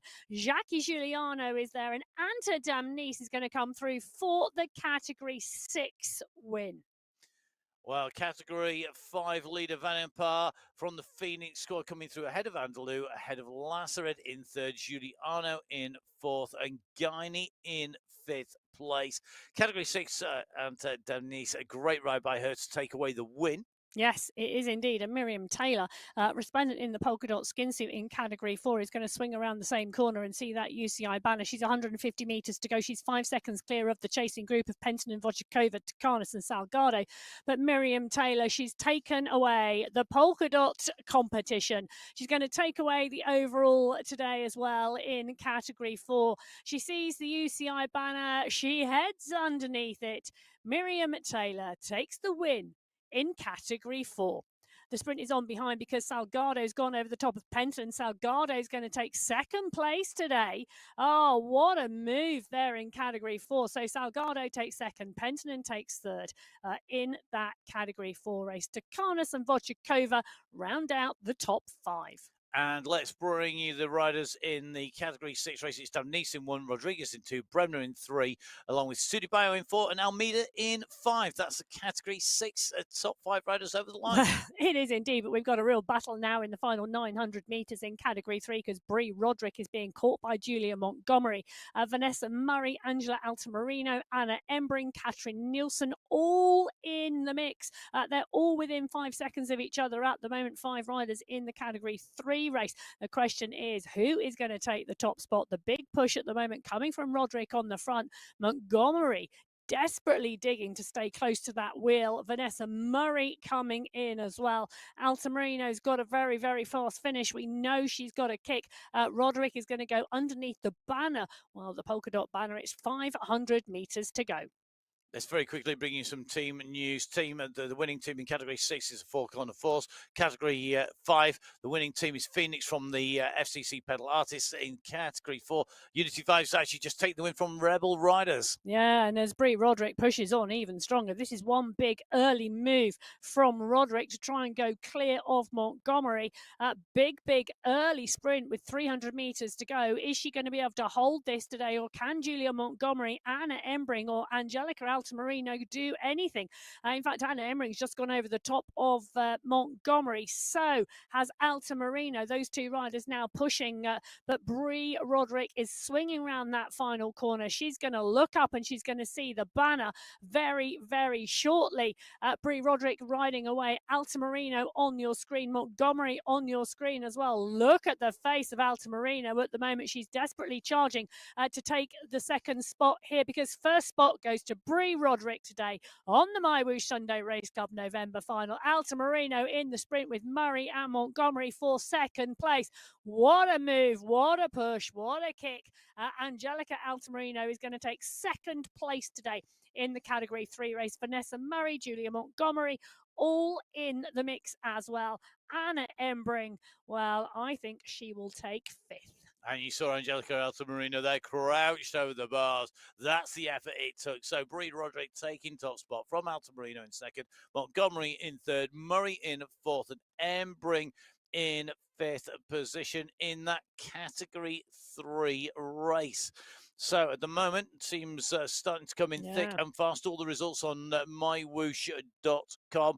Go to the main menu to results, then go to the live racing. Remember, all these results that we're giving you are provisional at the moment until they are verified and have that blue stamp of approval. Yes. Race winners in individually in Category 6, 5, 4 and in Category 3, which means that the Category 2 and Category 1 riders are the riders making the way in towards the finish. The leader in Category 1, sole leader McCarthy, with a gap back to Guerra, who's got a gap on to Massey, who's got a gap on Kolchinsky, Bruni, Alberg, who are coming up as a trio of riders. In Category 2, Larson leading with Brown and Caramani clear of Simmons, Thompson, Haag, Kalman, Garea, Brook et al. Well, I'm just going to do the Category 3 team competition because Jen Reel has just come through in 9th place to give the win to Riot 3. Well done to Riot. Brilliant riding. I mean, all these winning teams so far, so strong. The yellow team just coming in behind. Just coming through in behind. Montgomery, Embring and Davison, the yellow squad 1 minute exactly behind Riot 3. So Riot 3 taking the win in Category 3. That was, as Emma said, Roderick, Murray and Real. In Category 4, the win going to the Unity Vibe squad. Miriam Taylor taking that win from Salgado and Rebecca Johnson. The third counter in there with Gina DeGracia also crossing the line in that winning team of the Unity Vibe squad. The Category 5 winning team is Phoenix squad from Vanapar, Giuliano and Tejeros, Gentili and Bago. The Category 6 winning team, Bremner, Sudibayo, Yeskalan and Smithson in the Four Corner Force squad. Brilliant riding by all of our team riders, backing up their team leaders on the way through there. If you're out on the course, keep on riding. Don't worry, no hill goes on forever. It doesn't. I tell myself that frequently. At the moment, the Category 1 race on your screen, Kate McCarthy, after some time away from racing, doing the business at the 32.2 kilometre marker. She's 400 metres ahead of Gabby Guerra in second place. Tomasi is the third counter in that race. In the Category 2 race, we've got a big battle going on here. Rachel Brown, Katerina Caramani and Nellie Larson, the three riders clear at the front of the Category 2 race at the 33 kilometre marker. They're 200 metres clear of a chase group. Hayley Simmons, Lizzie Brooks, Sylvia Garea, Maria Thompson, Maria Marb is in there as well. Big push. Joanna Kalman and Elsa Haag too in that chase group. Big chase group full of really strong riders, but those three have 200 metres at the moment and 1.7k to go. And 22 seconds ish. 27 seconds, in fact, it's just gone up. So just remember, the time gaps are live, so basically they're a computation of the speed and distance at that moment in time. So if somebody's on a uphill slope and then going slower, the computation will have that time gap as coming down rather than going out. It's basically, just think it's rough. It gives you a guideline rather than an exact distance, unless the two groups are on exactly the same percentage gradient of ascent. Right, in with Katerina Caramani, working well in this leading group here. She's got company, though. Caramani, Brown, and Larson. Larson in that polka dot skin suit with that yellow bike underneath. It goes into second position as Caramani just on the back of this group. So Caramani at the moment, the rider just going over the top of Larson. Caramani with that yellow bandana, the red bandana is going to be Brown, but Larson digging deep to stay with these two. Three riders in contention at the moment at the 33.8 kilometre marker. A quick reminder, at 34.5, so less than 600 metres is that banner for the climb competition, and Larson has kicked it over 6.5 watts per kilo here to try and break this group apart. Caramani burying herself. You can see the face of Caramani on the left-hand side of your screen. She's got to dig deep here. She's coming onto the wheel of Brown. Brown has capitulated in terms of chasing Larson and is now very aware that Caramani is coming up on her left-hand shoulder here. Both these riders wanting to pull back Larson. Has Larson gone too soon? It's a lot further than you think to this banner. It's at the 34.5 marker. That's for the polka dot banner. That's for the Queen of the Mountain points. However, it's another 500 metres to our finishing line. It is indeed, but Larson is absolutely motoring here. She's pushing on and pushing on strongly already in that polka dot skin suit, picking up the points on the Medlin City climb.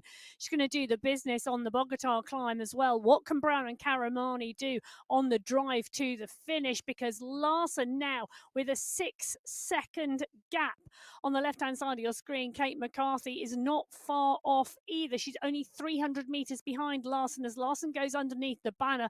5 seconds back to Brown and Caramani. These two riders locked together. The question is, will Brown and Caramani be fighting for second, or can they get back to Larson's wheel?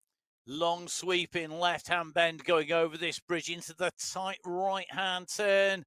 It's then a sweeping left into our finish. The three leaders with that gap. It's extending their lead with this fight between them for position. Simmons leading the chasing group with behind at over 30 seconds down on third place at the moment, and even further to Larson, nearly 40 seconds to the leader on the road. Larson, the polka dot skin suit, just clear, and you can see the duo behind in the green just coming out around the turn behind Larson. It's 2 versus 1, but at the moment it's Larson leading. It is indeed Larson leading just from Brown and Karamani, but Larson is going to see the UCI banner first. She's established the gap of 5 seconds and she's held it from Karamani and Brown.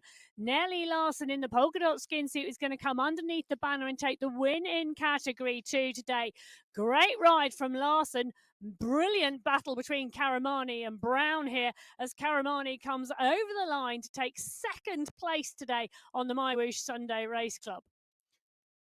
Well, Rachel Brown comes through for third, but this is Kate McCarthy. This is the world champion.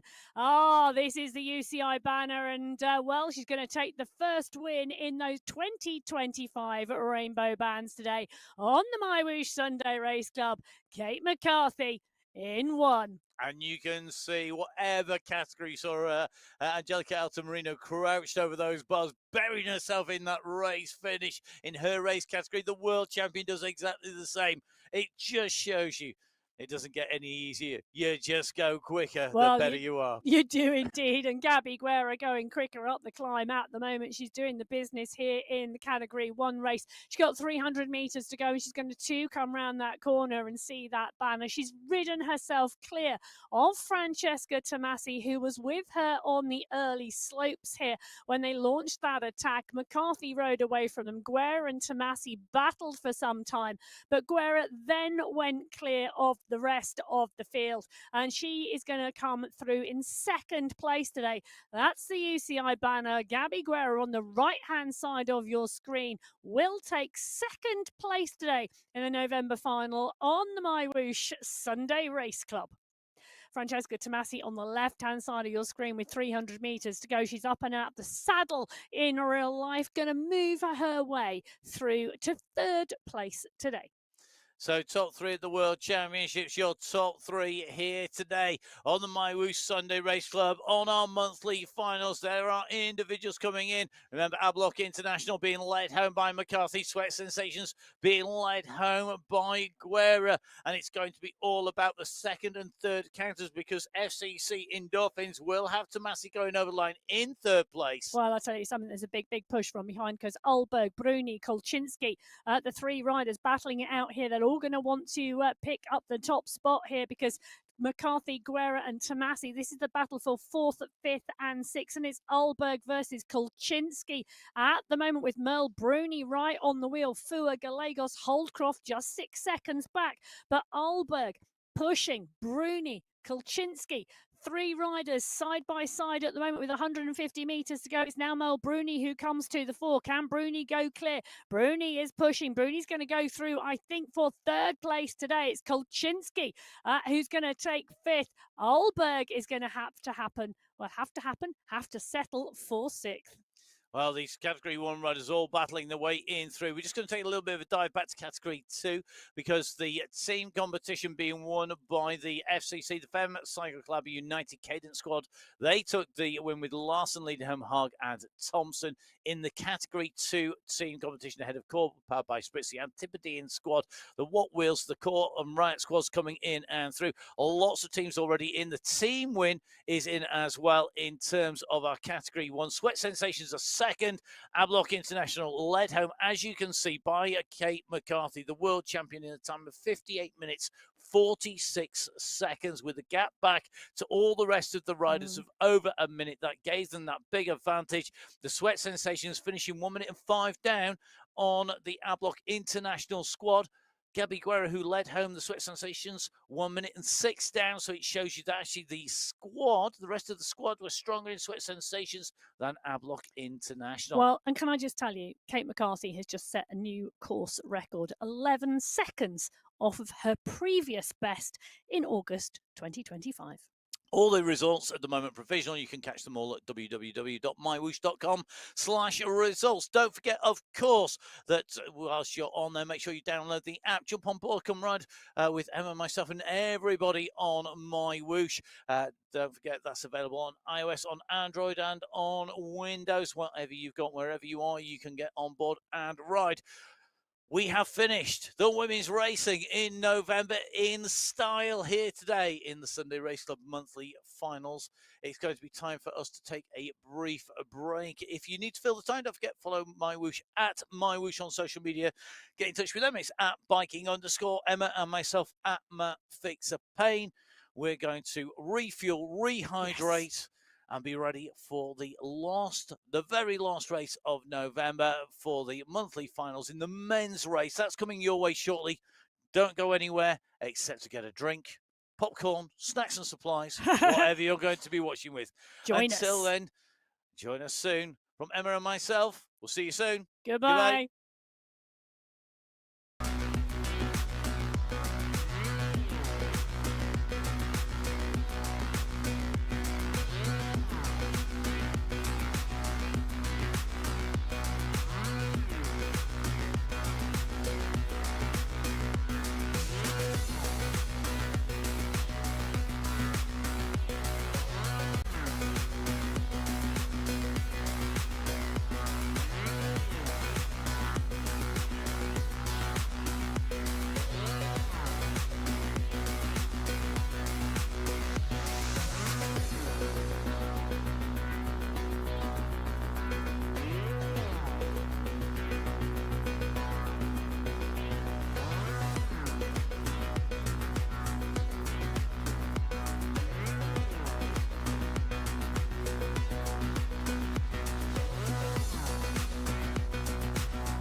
So hello and welcome back. If you're watching earlier, welcome. If you weren't, it is the MyWhoosh Sunday Race Club. It's our monthly finals for November. The very last race is our men's race, which is taking place in only a few minutes time as our categories get ready to go. My name's Matt Payne. I'm here in the studio with Emma Martin once again. Emma, we had a fantastic women's race in Paso Alto in Colombia. The women's race route, one that most people will be familiar with if they've been watching the Sunday Race Club for a while. The men's route, It's a newbie. it's not like it wasn't hard enough.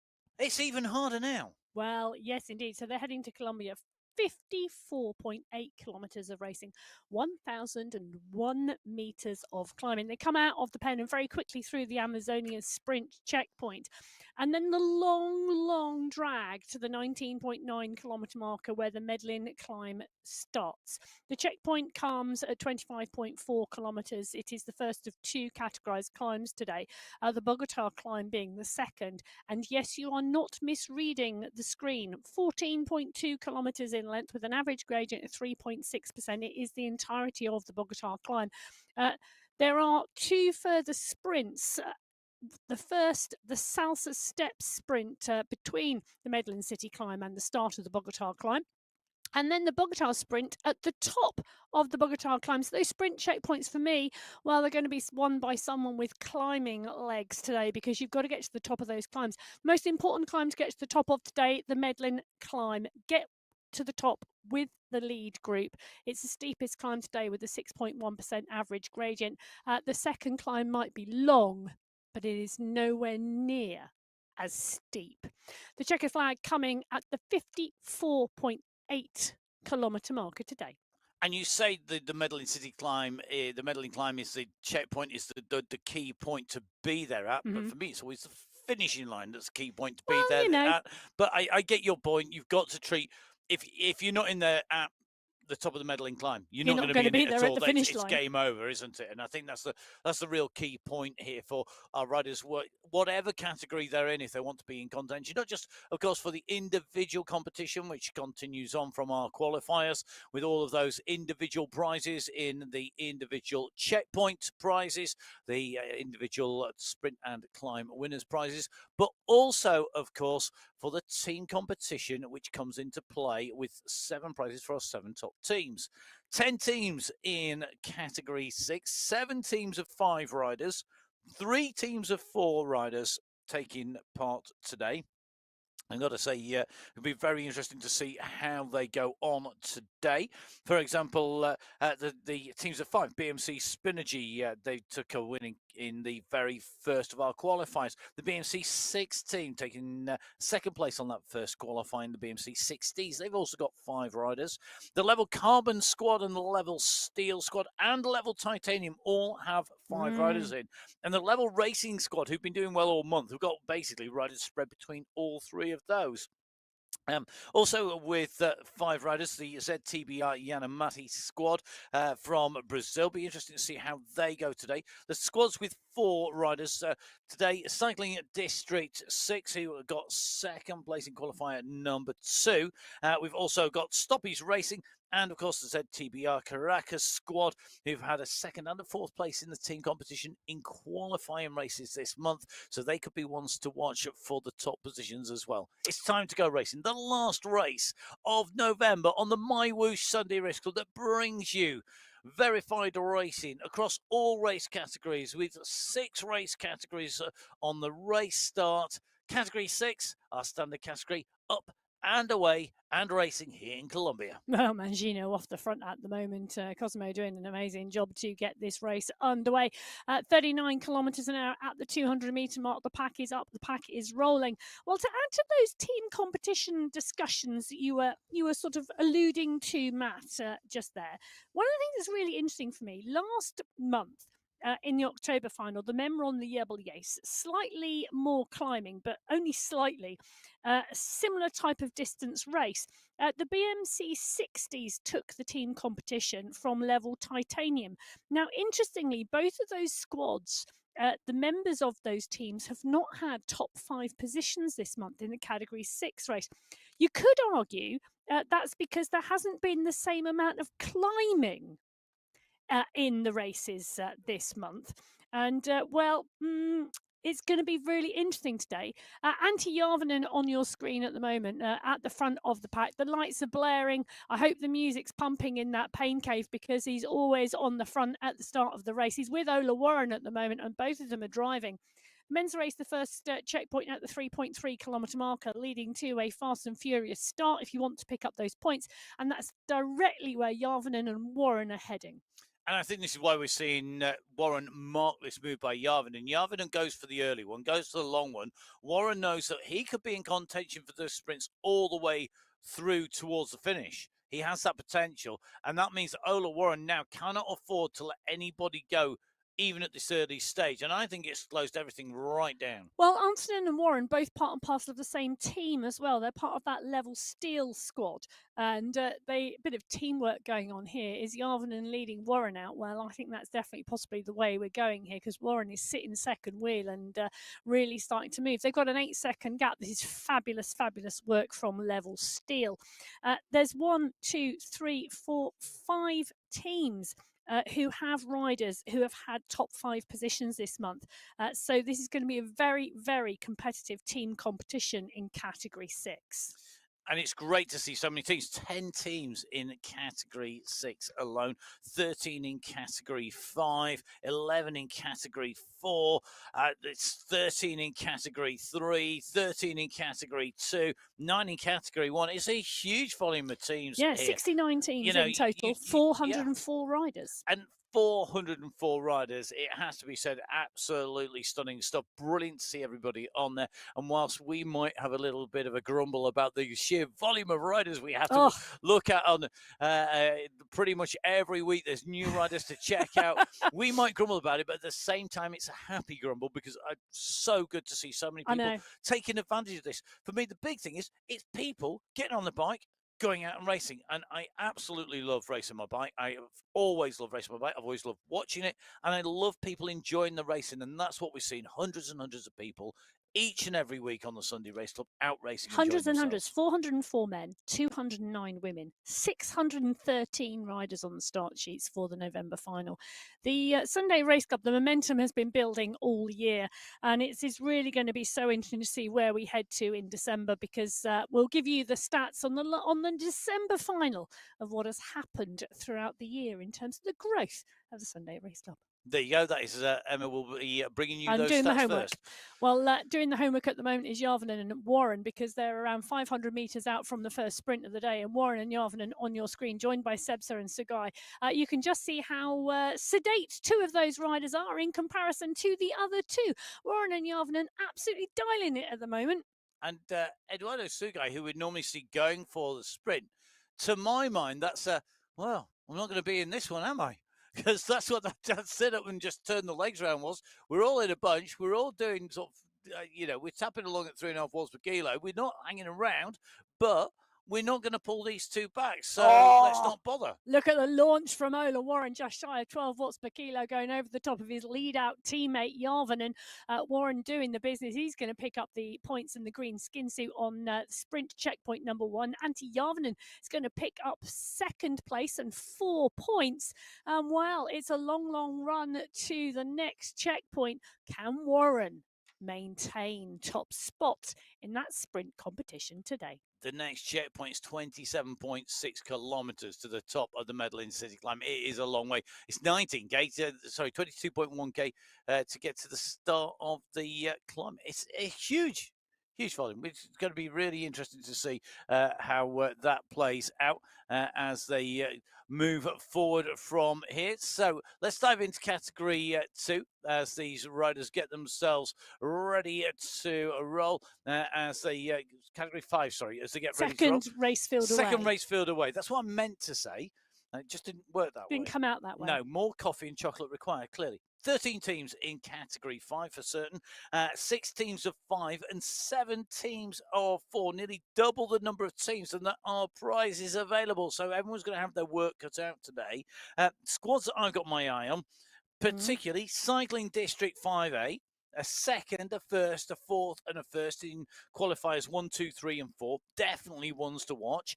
For me, the Cycling District 5B squad as well. They've had some thirds and fourths that could be up there.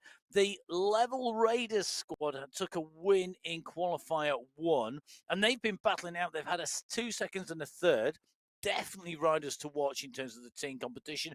And Level Up, if they have a good day, could do this, but I'm not sure this is a course that they will revel in. What I'm loving is the differential as to how you're assessing the teams and how I am. I'm assessing the teams based on the individual riders within them, the component parts. You're assessing them on their overall performance during the month. Yes. Really interesting.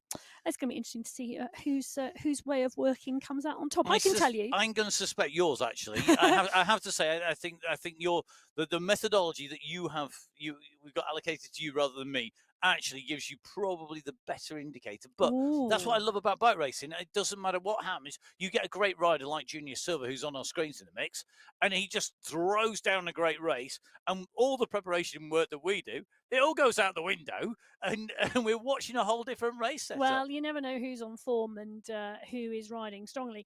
But Level Raiders, who took the win last month, could go well today. The second place was Dirt Beast Mode last month in that October final. We're in the November final now. Level Avengers, I think, should go well. Sparks had a first, Warren's had a third. Womack, Bentancur and Gavaria, part and parcel of that Level Avengers squad. 9 different teams have individual riders who have had top 5 positions this month. And one of the things in Category 5 that's quite interesting to me is that 13 different riders in the race today have had top 5 positions, and they are spread, they are scattered throughout the teams, which tells me that it really is going to be about who is the second and third counter that's really going to make the difference today. Maxime Fabre, he is going to ride strongly today. He's one to watch. He definitely is. Bonjour, Maxime. Good to see you in action, back with us. So definitely a rider who I think could be in the mix for the sprint. We're just in with Luke Kendall at the moment as these riders start to wind this up. We're at 2.2 kilometres covered in Category 5. These riders heading towards that first sprint checkpoint at 3.3k, and because it comes so close, that's why we're going to try and make sure we covered that as well as the race starts. Just in with Luke Kendall in person, the jersey there in action. Good to see Luke. The other side of the planet. He always looks really sartorially elegant. His choice of jerseys is always superb. It's almost like you need him to send a picture of his wardrobe. Just his cycling wardrobe. I don't need shirts and ties. Not shirts and ties, but cycling wardrobe. Yes. His jersey choices are good. You never say that about any of the kit whenever I ride into the studios or similar. I never get comments like that at all. It's always like, God, haven't you got any newer kit then? No, it's like it's come out of the ark. Well, they're not coming out of the ark at the moment because Evans fought part and parcel of the big push here for the line. They're still 250 metres away and Sfart Warren. Joel Warren is kicking big. Joel Warren, can he come over the top of Alex Arseno? Yes, he can. Can he now hold it to the line? Warren doing the business. Joel, the son, after Ola Warren in Category 6. Joel Warren takes Category 5. What a move from the sprinting Warrens today. But Arseno, well, can Warren hold it all the way? Will Arseno come back? Nicholas Spratt is in there as well as Evan Sfart, and both of those two riders can climb really, really strongly. They can, but don't discount a youngster like Joel Warren. Time to get Category 4 underway as they leave our start pens at the moment. 11 teams in Category 4 as these riders blast out of the pens at the moment. Some really strong teams in the team mix here today. 6 teams of 5 riders. BMC Racing with a second, a fourth, a third and a fourth place in that team competition in the month of November in qualifying.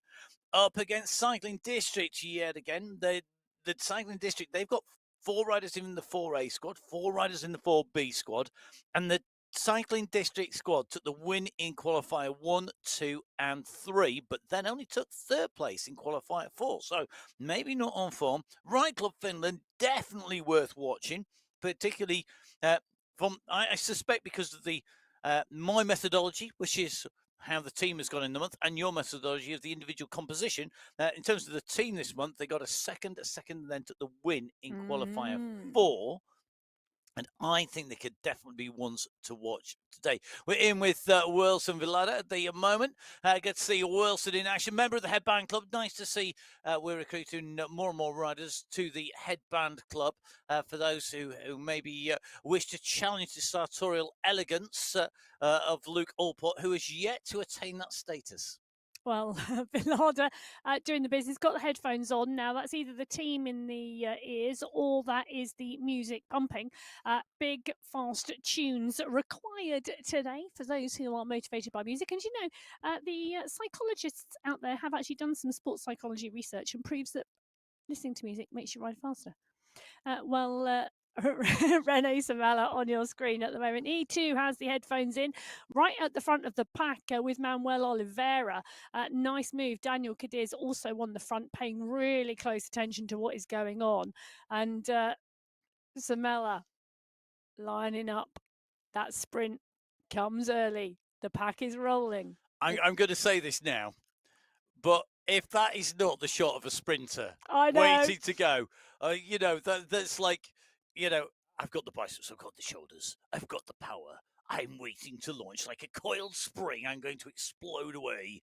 Just you watch me rip these handlebars off this bike. I know. Well, the riders out there are strong. They're strong sprinters, they're strong climbers, they're strong rouleurs. And who comes to the fore is always an interesting one. This pack haven't yet to wind it up. You can see that they're a big bunch. It's like a ball. It's like one of those shoals, the balls of fish that they all sort of defensively ball together.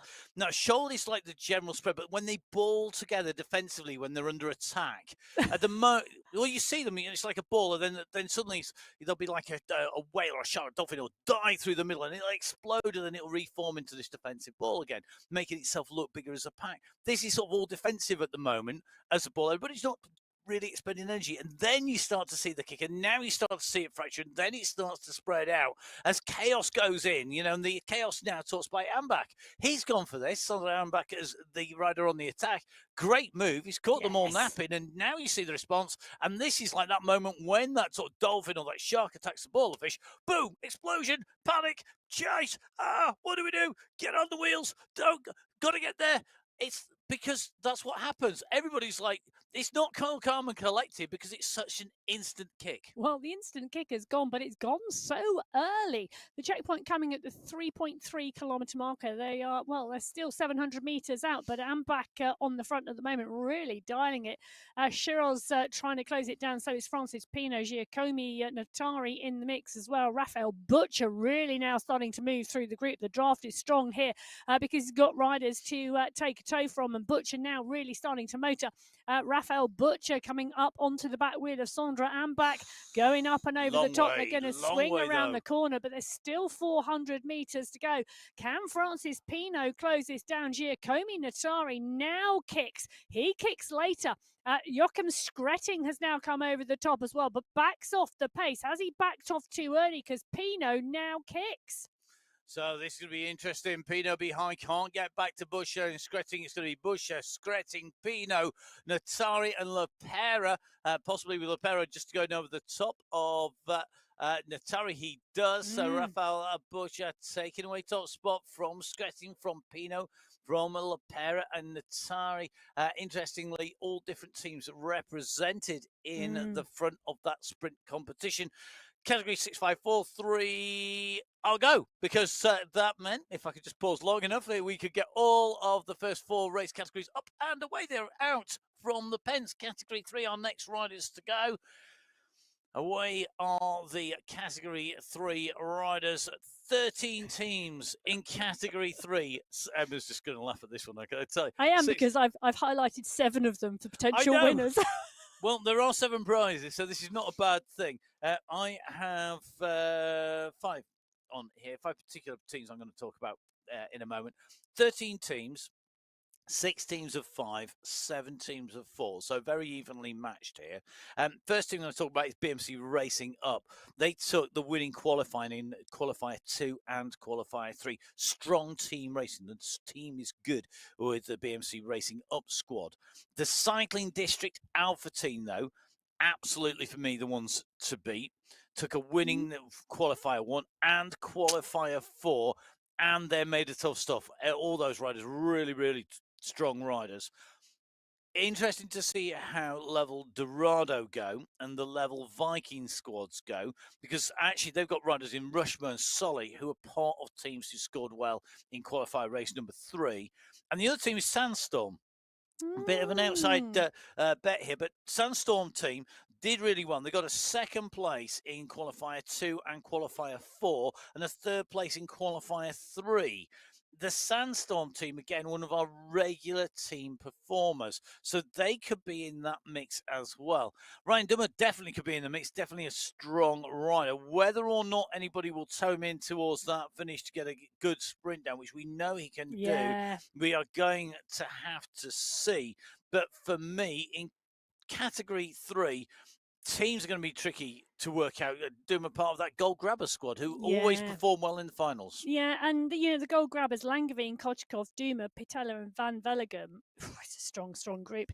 BMC Racing Up, I think, are going to go well. Timothy Brooks had a win. Juan Quiroz has had a 4th and a 5th. Patrick Bloom could do something today. For me, that's a really good question. It was What's Up from Take That last month on the Yebel Hafit. A number of those riders have gone up, so that's an interesting one as well. Can I dive in there? What's Up squad? Fournier and Clayso are in there, and I we know they're going to go well. But is this the course for them? Conda as well. Conda is a really He's strong been riding rider. well, but Squilari and Kansara and Ridley from Take That, along with Stenman, I think could well be a really good combination. Shea Holweiler on your screen at the moment, he too could go well. He's part and parcel of Take This with Tidholm, Oyer and Patterson. They too could be fairly consistent, and at some point consistency is what's really important, because if you're last month in the October final, BMC Racing, who were 37 seconds back from Level Golden, who took the win. No, sorry, I'm talking about category 4. Why do I want to do that? I want to talk about What's Up and Take That, don't I? It's 1.4 seconds, sorry. But what was really interesting, and what I was going to say, was What's Up 3rd, 9th and 18th. Take That 11th, 13th and 14th. And for me, I'm going to put this out there. Take That, Adam Stenman, Lewis Ridley, Nick Scolari and Nikhil Kansara.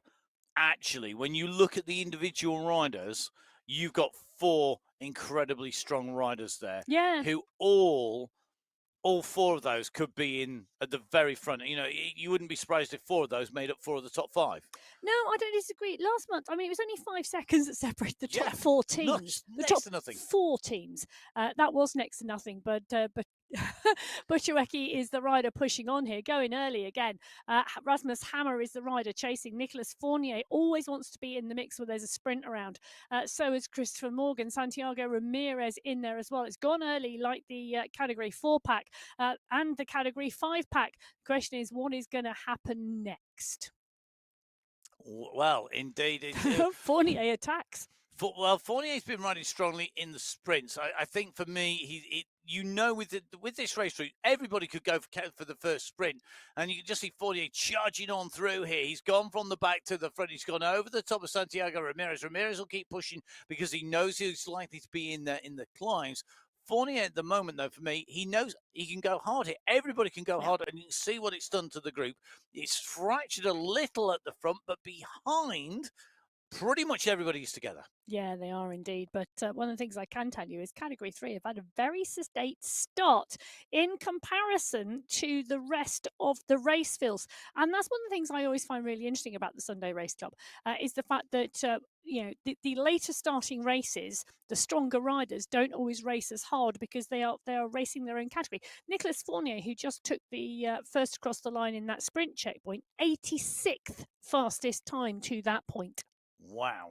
Shows you the differences in pace between the riders. So you would expect the the category with the low numbers. So category 6 in theory would be the slowest to that point, then category 5, then 4, then 3 being Doesn't the fastest. always But it work doesn't out work that like way. that, dependent on how the race tactics play out and whether people are going for a constant attacking, whether there are people just thinking about when they get to the climb at 19.9 kilometers, whether they are thinking about that long climb that in itself is 14k long, the second of our 2 climbs here today, and whether they use these attack points, these trigger points that we were talking about in the women's race, which is the bridges, as you can see on the right-hand side, the Fournier, who was just at the front of the race taking the sprint, currently at the back of the pack, making sure he's in along with Recovery. Langevin. I have to say, the last place I'd want to try and recover is the back of the group. Oh, no. You want to be in the really strong draft. Yes, but you can get that in the middle and the front third. If you're at the back of that group, you only need a moment's inattention and you're off the back. Whereas if you are, you can relax a little bit more if you're in the front third because you know you've got a little bit of sliding room through in the draft, and then you can make your way up. That is worth any extra energy you have to expend. Feel free. Well, you see Palaka in the mix here in the group. He's category 3. Palaka, I think, is going to be looking forward to this today. He's a strong climber. This really is a Jussi Palaka type of course, and the sunshine is streaming in through the open window. I could see Jussi Palaka going for a win today. Oh, Jussi Palaka has come up from category 4. He was in category 4 earlier on this year. He's moved up to category 3 and he's been getting stronger and stronger, and he's been holding his own in category 3 as well as he's really settled into it. The push, however, is now on over the bridges in Colombia. I did say going for the win. Yeah. I didn't say taking the win. Well, there's a clear distinction.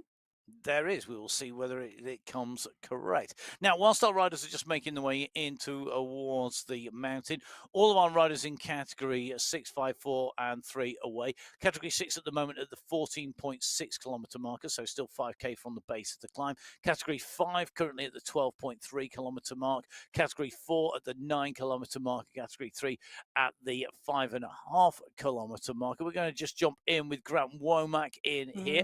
Grant in there. Now, this, if I'm not mistaken, I think is the Shropshire Brewery jersey on his back for Grant Womack here. I could be mistaken, but I'm pretty sure I have seen that around the Shropshire area before now in action. Shows you how sad I am remembering race kits. You can see Grant on the race at the moment, just chasing Boo Amer, Boo on the attack at the moment. Don't forget, you can come on board and ride. We'd love to see you out and racing here. You could be battling it out with Bruno Silva, chasing down the moves. You could be in that. There's lots of great racing. All the road racing leagues, the time trial leagues, the crit racing. We have cyclocross. Oh, yes. Shrewsbury Sports Village. And you see, you're still... What a national champs. Nicky Bramia versus You're Helen still reminiscing. Wyman. And I'm talking Final about going bank. racing again. You could be... Never mind Emma's reminiscing. Get on board and race in the future. That's what we want. Emma's out and racing, and there is a rumour that she'll be joining the CEL. Oh, there's a rumour. It is a rumour. Let's see. A team. You do need a team. You're going to need some help. Let's dive in with category 2, where they have 13 teams, 9 teams of 5, 3 teams of 4, and a team of 3. Those are the qualifying teams as well. Let me clarify this. These are the teams that have got 3 or more riders in contention. Now, teams to watch out for. For me, the team that really has stood out all the way through is the Gloria Victis squad. They've got a win, 2 second places ahead of the Abu Dhabi team, who I think today could be the big challenges. Nuki Omdal, Nico and Bird in the Abu Dhabi team. Don't discount, though, Team De Fast. They've been running strongly. They took the win in the second of our qualifiers. And the Hitmen are always up for something different. And I think with Nair, Fawcett, Graves, Coiston and Miller, the Hitmen could also put in a challenge. The teams racing for that team competition, they've got to keep their eyes on that overall prize to finish. I think some of the small teams who maybe haven't got 3 riders in here, some of these individuals, they're going to be able to take advantage of this and actually go for something a little bit different. They can ride on the backs of the teams, let the team do the work. They know second and third counters are going to ride all the way to the finish for time. They can then take advantage of that later on in the in today's racing. Yes, I was just debating whether I was agreeing with you around the teams, but Nothing new there. Category 2, we're in with Mark Santo at the moment. He's a phenomenal rider, really, really strong. Now, last month on the Bellevue, just 8.4 seconds separated the top 2 teams. Tour de Force Emma, Rick come into Rick Van Erck, and he's not on a climb. He's not on a climb. He's not chasing down a breakaway. Rick, put a lottery ticket on quick or something. This is the day. It is the day we've come to Rick. I mean, he's off the front working hard, don't get me wrong, but Rick Van Erck, normally on the flatlands. On the flat, we always go to Rick when it's on a climb. He's really hard. His eyeballs are about to pop out, and he's having a tough time, and he's always smiling. He's smiling now because we've come to him, and it's actually easy. Well, he's smiling anyway, because he's part and parcel of the BMC Elite Racing Squad. He's got Brignall, Goodwin, Montoya, Troshanowski, and Rick Van Erck on the climb. They could be in contention today. Now, it was Team de Farce last month who took the win. But as I said, just by 8.4 seconds from the Goats. The Goats today, I think, could be strong as well. Burke and Khan Kayan, Jonas Bjarhead, Maciej Mendakowicz has had a second place. Peter Milostik's had a fourth. Peter Milostik always goes well on the climb. Khan Kayan's had a fifth. The Hitmen, yes, they've been practicing their breakaways, I'll tell you that this month. But it's going to be a really, really interesting one. There are a number of riders who could go well. I also think Beast Mode and Friends could go well today. Thiem, Jochems, Ritter and Walter. Simon Walter is a rider, I think, who must be due coming back into some seriously good form. I think he's had a bit of a break post North European summer and just starting to come back. But you know, that's purely speculation on my part, no insider information. Now, as these riders make their way out, what I'm really interested in, Rick Van Erck, Zach Nair, Martin Troshanowski, Olivier Simmons, Patrick Carlson. We've seen a little bit more of an animated category 2 here. I think when you've got so many quality riders in here, category 2, if I'm not much mistaken, 76 riders on the entry list this race. Yep. And pretty much all of those on the start list and racing and already out from that start pen and gone. For me, because there are so many, you almost don't want to leave it to the climb, because if you're not a climber, you're going to be up against, with 70 odd, there's good odds, there's 25 plus good climbers in there. 25 good climbers on a climb is going to make your life absolutely miserable if you're not a climber. So what you do is you go hard now and you make the climbers suffer a bit and try and take some of that sting out the legs for later. Hold on a minute, is Zach Nair on the front? I mean, the Hitmen are trying to hit hard from the start. Rick Van Erck in 2, Jakob Bjorklund in 3.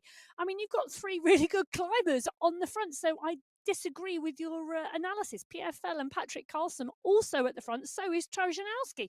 Nobody wanting to miss the move, because actually I think what they're worried about, that this is an early breakaway. Yes, you couldn't let breakaway go, but Zach Nair is seriously on some form at the moment. Well, he is, and he's already kicking down here, utilising the fact that he knows that there's going to be some of the sprinters starting to panic and start to go over the top. We're just seeing Patrick Karlstrom here heading in towards the green archway, which is around the right-hand turn. You can see Karlstrom on the left-hand side of your screen in person. His fluffy windshield in action at the moment. You can see how hard that fan is blowing by that, not just by the headband there, as he goes clear with Nair. They've got a gap, and Nair sandwiched almost exactly in the middle between Karlstrom and the bunch at the moment. It's going to be Patrick Karlstrom who scores maximum points. Good job, sir. Fantastic. Good job done on the very first one. I'm absolutely loving the fact. I hope you were watching there, Emma, rather than just checking the other screen. I'm not even sure I want to put words to that action. Let's go to category 1 instead as we go through. Just quickly dive in with category 1 now. Category 1 are our last group of riders to go away. You can see the rainbow jersey of our world champion Jason Osborne in here, as we see the return of Osborne and Kate McCarthy, also the world champion in the women's this time. Both coming back into action on the Sunday Race Club each and every Sunday. Verified racing across all race categories, from our world champions right the way, all 6 race categories. Okay, 9 teams. Now we're going to put a little bit of time into this one for a reason, because we have one team of 3 And this is former world champion Bjorn Andreasen, Jakob Den, and Johan Noren, who is an absolutely phenomenal climber on the Farm Watts squad. Missing Mr. Farm Watts himself. He's taking a break, I think. He well is deserved. indeed well deserved. So they are the only team 3. All the rest are on teams of 4. The Watt Warriors squad: Cadona, Miller, Janade, and Guerra. The Wenger boys: Paradines, Kroll, Milostics, and Panizzi. Gain squad: Giddens, Power, Martins, and Peterson. We've got also, in terms of 4 main squads, we've got the Abus TS Bike squad: Tugels, Kulset, Skierski, and Van Els. Abus Synergy: Fleebus, Van He, Confession, and Dont. For me, though, Cycling District 1 and the Boss Moves Only squad. Boss Moves Only squad, in theory, should take it on paper because it's Osborne, Nussum, Fink, and Safrasedi. But Diaz, Alves, Morelli, and Machado have been putting in phenomenal performances. So if you think we've got Boss Moves Only up at the front, the rest of it, Alpha Jaw are strong, but they're not. This is not a given for anybody after the top team. I agree. Boss Moves Only is strong. Alpha Jaw is strong. Boss Moves Only took the win last month. Alpha Jaw in 2. Abus TS Bikes. Tugels has had a 2nd place. Skierski's had a 2nd, 2/3, and a 5th. They've got Magnus Kulset with them and Stefan Van Elst. Never discount the Iceman. And, the Farm Watts squad, as you said, Andreasen's had a 5th. Jakob Danes had a 2nd place this month. So they too could well be in the mix and battling for those top 3 teams. And we know Johan Noren is a phenomenal climber on a We long do. climb. If this was 13.9 kilometres of climb, we'd know exactly what it was and we'd know exactly how well he was going to climb it. It's 14.2. It's even longer. Great. Well, and at the 1.6 kilometre marker, it's been fast already. Bjorn Andreasen has been driving it off the front. Michael Knudsen's been covering the move. Noel Pedersen now picks it up and moves it on quickly. Can I say a welcome return to Jason Osborne? And if anybody follows his social media feed, he has indeed been celebrating winning that World Championships by taking on board some well-earned holiday, eating cake and drinking cocktails. That is the way to celebrate. Wow. I can't guarantee there was alcohol in the cocktails, but there were definitely cocktails. There was definitely calories in the cake. But every week should have a cake ride in my world, if you are a cyclist. Every week definitely has a cake ride in my world, if not 2 or 3. Well, Michael Knudsen on the front, Noel Pedersen in 2, Ricardo Panizzi in 3, Jasper Paradines in 4. I'm just thinking about what one of the old coaches would have said it when I was working with him when we took a young group of riders down to an interregional competition, and in the minibus on the way home, when we stopped to break, he turned and he said to the young riders in the back, "Don't forget, you are still athletes until we drop you home. Make the correct choices in terms of food and recovery." Yes, but when you're on holiday, you're on holiday. You are indeed. Indeed. Now you got to stay for your now 5 phenomenal athletes on our screen. Now Pedersen, right hand side of your screen, Lionel Vajassin alongside him. Then Mikko Kaminsky dead centre. Ollie Jones and Pavel Skierski heading on towards the left hand side. And now Pedersen at the moment, he's a rider who's been tipped for some very, very big things by a number of people who've been in touch. Don't forget, you can get in touch with @biking_Emma and myself at Mount Fixer Paint on Instagram. Always love to hear from our riders. Pedersen at the moment with Nussen, with Paradines. Paradines going over the top. Pedersen responding to this, but Paradines with that phenomenal kick at the moment is going to go underneath. But Paradines is likely to ease off to get Pedersen and Nussen back. The question for me is, keep pushing, gents, or do you just take it easy? I would keep pushing. I think you need to keep making it hard, because you can keep. There's no point just freewheeling and letting the group come back. At least make it a little bit hard by putting some effort in. Well, Jasper Paradines, we've just seen leading through Category 1 at La Amazonia Sprint. Patrick Karlstrom led through Category 2. Nicholas Fournier, Category 3. Raphael Butcher, Category 4. Joel Warren, Category 5. And Ola Warren, Category 6. And the real shake-up really was Nicholas Fournier going through in Category 3, but with the second slowest time on the way through. Now, just seeing the kick over the top, Paradines continuing to make this hard. And for me, if you're a sprinter, you know you're not going to be up there at the top of the climb. This is where you make everybody else who's not on your team, because if this was your teammate Well, going at the front, you could just sit in the back. Let I can everybody tell else do you, the hard work. yeah, Jasper Paradines on that Venga Boys squad. Kroll, Yeah. Milostic and Panizza, all really good climbers. Jasper Paradines, a great Yeah. sprinter. Why not stick your sprinter down the road? Because the next 2 sprint checkpoints are after the climbs. Yeah. So make it hard for everybody else. Great team tactics. And let your sprinter come from the back of the group, sprint through, and then go off the front and make everybody chase. Well, Sai Don't just try and ride off the front. on screen at the moment. Class Part and rider. parcel of the Boss Moves only. He's had a 2nd place this month. He is a class rider and he's going to love this course because of the climbing. He really is a rider, a little bit like Michael Knudsen, his teammate, who likes a long, long climb. So Safrazadi probably, I think, looking forward to the November final. I would. Yes. Yes. I mean, Said Safrazadi, I think this time. Good to see Said. Nice to have away from Said. It's good to see you, sir. So when we say he's a class, I think we mean it across everything as well. He's just brilliant on 2 wheels, no matter whether that's virtual or real. Another rider who we know is going to be strong today, Mr. X100 is going to be rubbing his hands in glee at this, I think, because we see him regularly go for long range attacks on the way into a climb because the climb isn't long enough. Today, if Miss X100 thinks that 14.2k is not long enough, I'll eat my hat because everybody's going to think that is a long enough climb, surely. Yes. Well, talking about Category 2, there are 2 Yazbeks now in Category 2 because one has come up from Category 3. So Jan and Gal Yazbek, if you could get in touch and let me know whether you're brothers, whether you're cousins, whether you're father and son, whatever the relationship is, there's 2 Yazbeks in Category 2 now. Grandfather, grandson? Could be any combination. Whatever that is, yeah. Or maybe it's just a really common name like Martin. Or, yeah, Jones. It's not common like pain. It's not as common. No. But Ezebe Ibrahim on your screen at the moment, and you can see, look at that concentration, and there's been a lot of fast-paced work so far in Category 2, and the stretch is really on the group.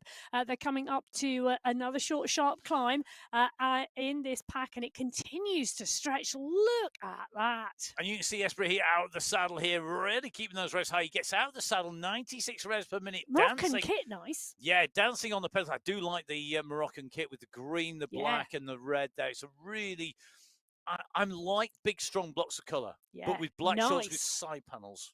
Nice. Yes. And anyway, the Category 2 pack up and over that climb, punchy. And you can see the stretch on the group and the gaps the riders needing to close down. It really is meaning that the back of that pack, there is some stretch on it. So at the 9.6 kilometre marker, it's Alexei Kalman on the front of the Category 2 pack, leading the charge. Jakob Bjorklund in the mix as well. You can see the camera, nice camera shot of Bjorklund's studio up and overhead, really giving us a great picture of what Bjorklund can see and the table and supplies around him. So really giving you a great view of the Bjorklund Pain Cave. I think our riders and our viewers are not just interested in the racing, they're also interested in the pain caves of the riders and to see how people have things set up and to take ideas. Well, even if they're not, I am. I think it's amazing. I absolutely love looking in. I love the posters. I love inspirational things. It's. I know I quite often am joking about, the changing the decoration and whatever. But I think your environment that you're racing is really, really important. And what motivates you to actually ride faster. I love the brain side of this. And is it a picture of you riding your bike? I can see a rider in the background on the picture in the background there. Now, for some riders, that would be themselves. Other riders, it might be a famous rider. It might be a Tadej Pogacar picture. I've got a young rider who came to do a FTP test, ramp test yesterday here at the studios and borrowed some of our equipment just because we could help him out because he's a younger rider. He's inspired by Tadej Pogacar, who's in the full UAE kit on his bike. He did. He got his UAE jersey out and went, I bought this for added motivation. Yeah, and for some riders, it's a famous rider that they might have on the wall. It might be a picture of you. It might be a picture of your dad. My dad inspires me to ride regularly. He's heading for 90 and out 3 times a week still. I'll be quite happy to still be doing that. Well, Xavier Maillard on your screen at the moment. I'm sure he too would like to be racing as he's, or even riding as he's coming up to 90. But Maillard, one of the He's got a long riders. way to go. He's young. He has, but there's aspiration and long-term racing and riding and health, and Maillard probably wants that too. But right now, he's at the front of this pack in the Category 6 race. They're coming up to the 23-kilometre marker. There's 2.5k to go for this first climb, the Medellin City climb, and he's right where he needs to be. Look at the size of that Category 6 pack behind him, though. Oh, what a group, what a race that is going to unfold today here on the Sunday Race Club. The November final is not going to disappoint, as though anybody thought it would. No, definitely didn't think it would. Andrei Gravescu, the rider leading in Category 6, are pulling it away with Maillard, with Cosimo Mancino right up there. You've got Mamba in the mix on Category 6, and you can see at the moment this lead for Andrei Gravescu just at the moment, I think, holding. I suspect he knows that he's going to be in danger of being pulled right back. Meanwhile, Rodolphe Bertrand on the move at the moment, and you can just see Bertrand at the moment with that gap on the rest of this bunch, wanted to pull the pace out. David Young right behind him here. I think one of the things we're seeing with all this, we're starting to see the riders push on the front of the group nearer to the top and not as hard. So I think because of the extra distance in the race route today over previous editions of the Paso Alto, because it's one of our big climbing courses anyway, we're seeing that push come a little bit more controlled, a little bit more concentrated, a little bit more pacing, because people know there's so much more to come. David Young in action on your screens. We're in his pain cave at the moment here on the MyWhoosh Sunday Race Club. Good to see you, David. He's in action already on the front of this group, certainly looking like he knows the danger of letting Rudolph Bertrand go up the road. Yeah, David Young from the Dirt Beast Mode squad, one of the riders who really does come to the fore when the climbing gets going. The same as Rudolph Bertrand, and those two riders we've seen go head to head. And I think today this climbing is going to suit them. Bertrand, part and parcel of that Level Raiders squad. He's got Loxley, Cadabono, Dromard, and Tiskanu. It is got for me to be the favourite squad today on this course. But the Dirt Beast Mode squad, Young, Theme, Cirillo, Fitster and Prince. Young, for me, I think will lead the charge for that group. Clinton Cirillo is always good on. Yeah, good, I mean, you know he's going to dig deep, and I think for most teams in most race categories, it's going to come down actually to the third counter in the squad. Now, what is Sheikh Sebsa in action? Very colourful jersey. He's got the UAE cap on here today. Sheikh of the head.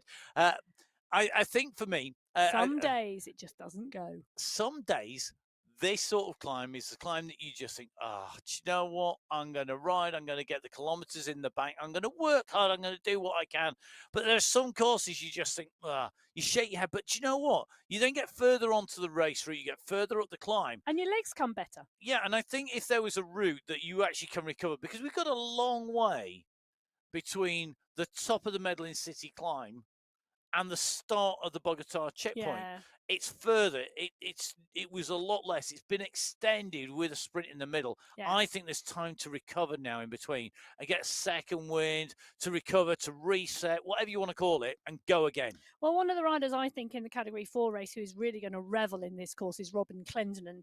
We've just seen him on our screen. Clendenin, one of the really, really strong climbers. He's part and parcel of the BMC Anzac squad. Natari, Zianetti, Fenderich and Castano. They're a squad that will go well. Mohamed Muhtari, another rider who loves a climb in Category 4 as well. And good to see he's on our screens. Good to see Mohammed. So good morning, Mohammed. I think it's in fact going to be good afternoon where Mohammed is at the moment. Just so good to see you, sir. And again, another rider that we've got to tip for the top. Definitely a rider who I think, I agree with you, is going to go well on this climb today. For me, the question for all these riders is, how much do you save for the last 6.5k when you've got to the top of the Bogota climb? Well, you hope you're in a group and you can sit in the wind. 6.5 kilometres once you got to the top of the climb. It really is into unknown territory. It's like Starship Enterprise, boldly going where no avatar has gone before. Well, not in a Sunday race club anyway. Well, Bruce Bird and Vidal Mayer on the front of the Category 2 race.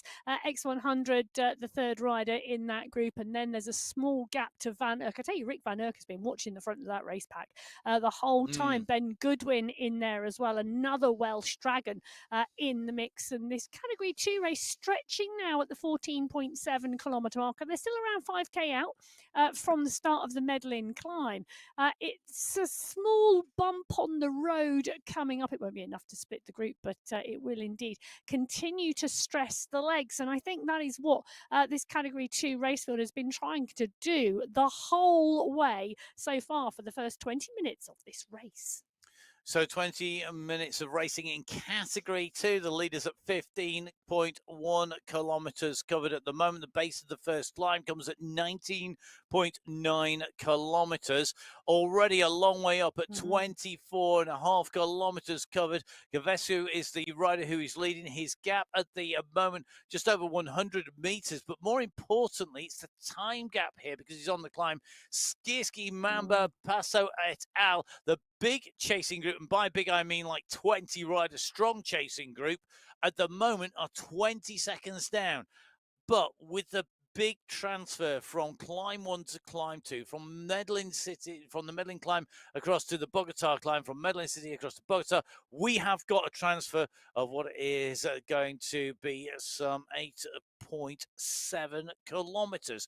And that for me means that you've been solo at the top of this climb is not necessarily going to win you this race. In fact, it could be a needless expenditure of energy. I think I'd be sitting in the group hoping that a small group breaks clear and I could hide behind people on that transfer. We will see.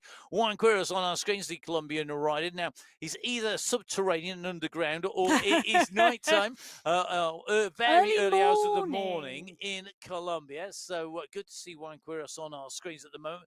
Took nicely in this group. Definitely a rider I think you could figure on this race route. He's a good climb. You can see him out of the saddle at the moment, just turning up revs around 68 revs per minute. Heart rate at 173. Still putting down 350 watts. He's had a 4th and a 5th this month for that BMC Racing Up crew, and they could go well. Lewis Ridley, for me, part and parcel of the Take That squad. I love that. Take that. Take this. Take whatever. Is it?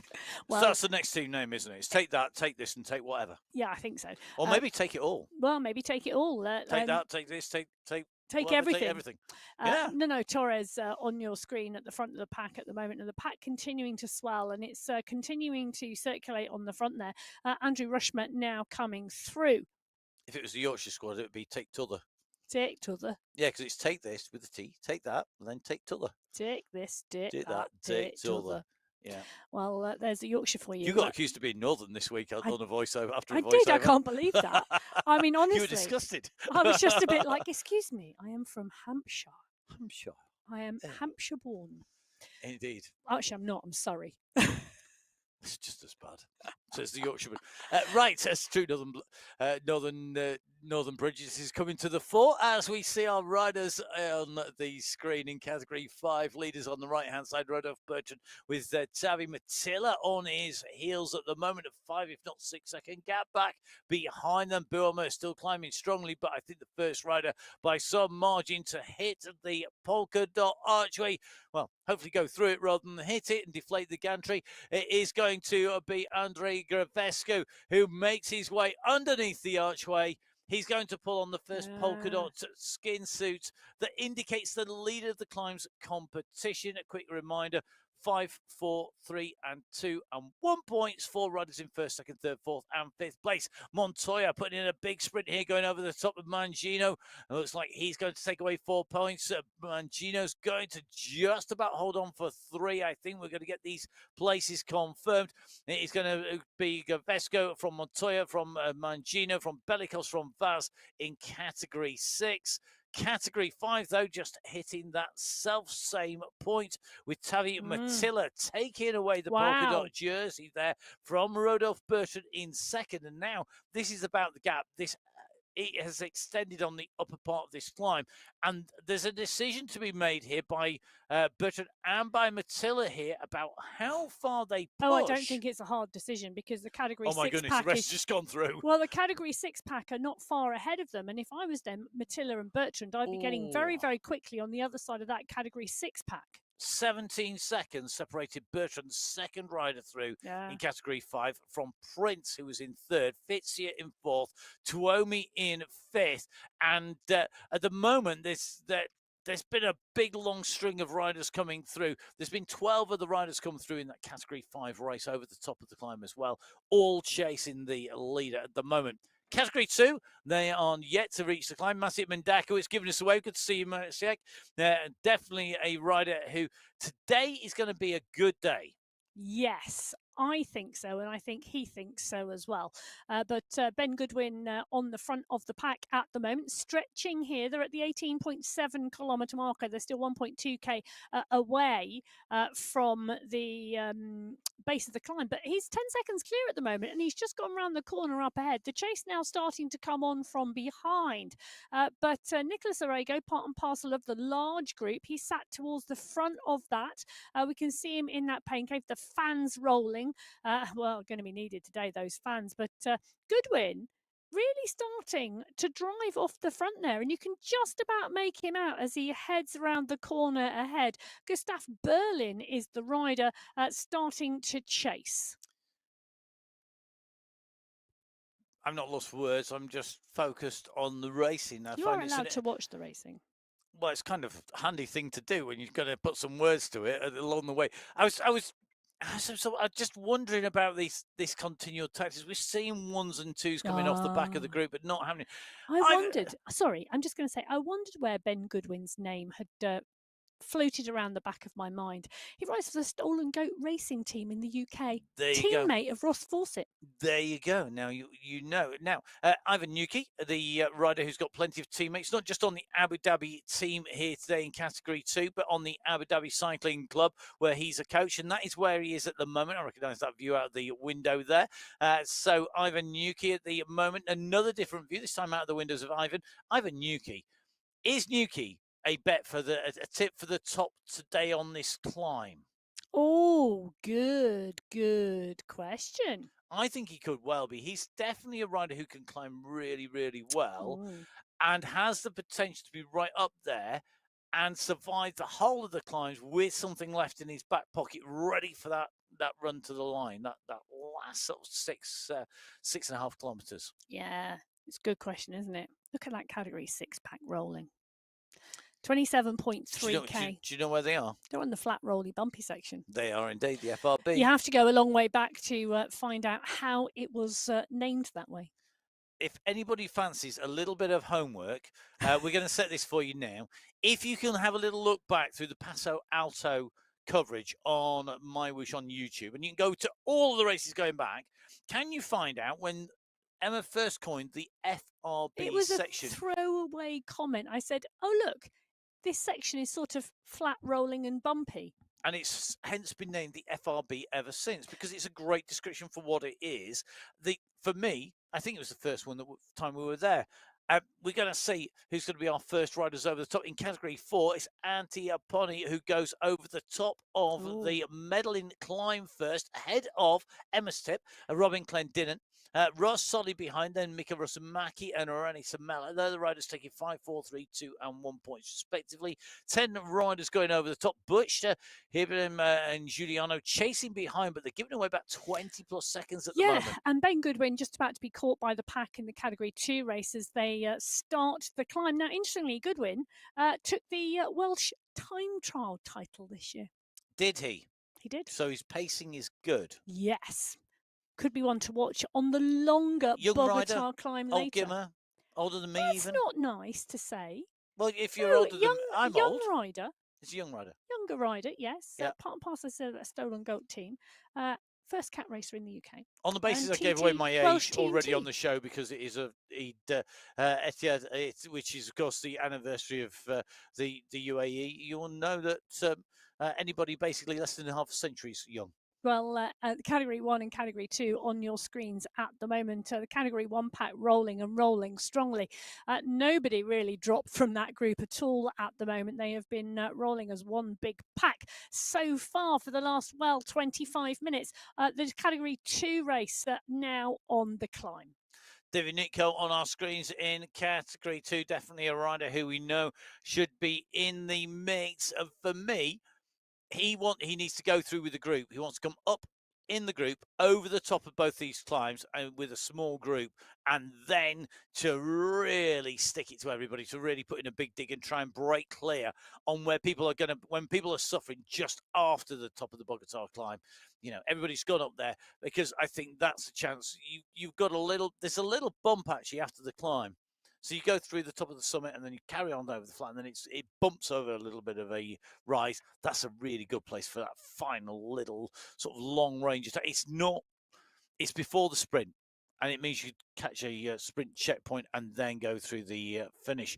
It will be interesting to see if anybody has got the gap when they come over the top. So we will have to see. Who's going to be there. We're in with Ross Fawcett at the moment, just nicely tucked in a big bunch. No, Batty, though, not in the big bunch. Now, Sandstorm squad, mentioned earlier, Peak, Brun, Hertz, Johnson, Batty and Stevenson. Batty at the moment with Nuno Torres at the front of this group.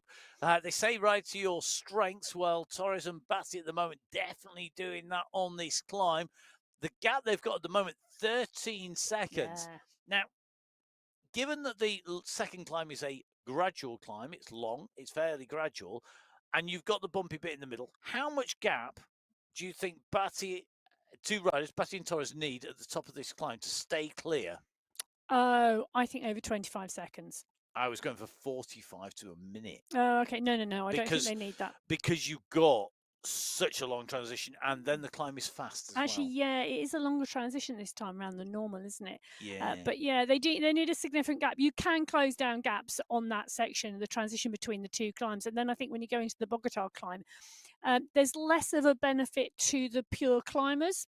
This first climb, the Medellin climb, definitely a benefit, as we are seeing from Torres and Batty, to the pure climbers. They really are pure climbers from the Category 3 pack.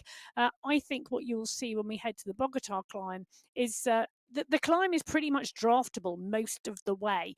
So you're going to see the packs, and it's going to be much, much harder to get away. But Batty and Torres doing a great job at the moment. They're 16 seconds clear. They are indeed. They're actually around the turn. In fact, we're in with them now. Torres and Batty. Now, this is the run for the checkpoint. I think Torres has really kicked down hard here. 8 watts per kilo. We just saw 8.1 watts per kilo coming out. A power to weight ratio for Torres as he kicked clear of Batty to take away the checkpoint prize. He takes 5 points, so Batty's going to take 4. And you can see Batty, the decision for Batty is very clear there.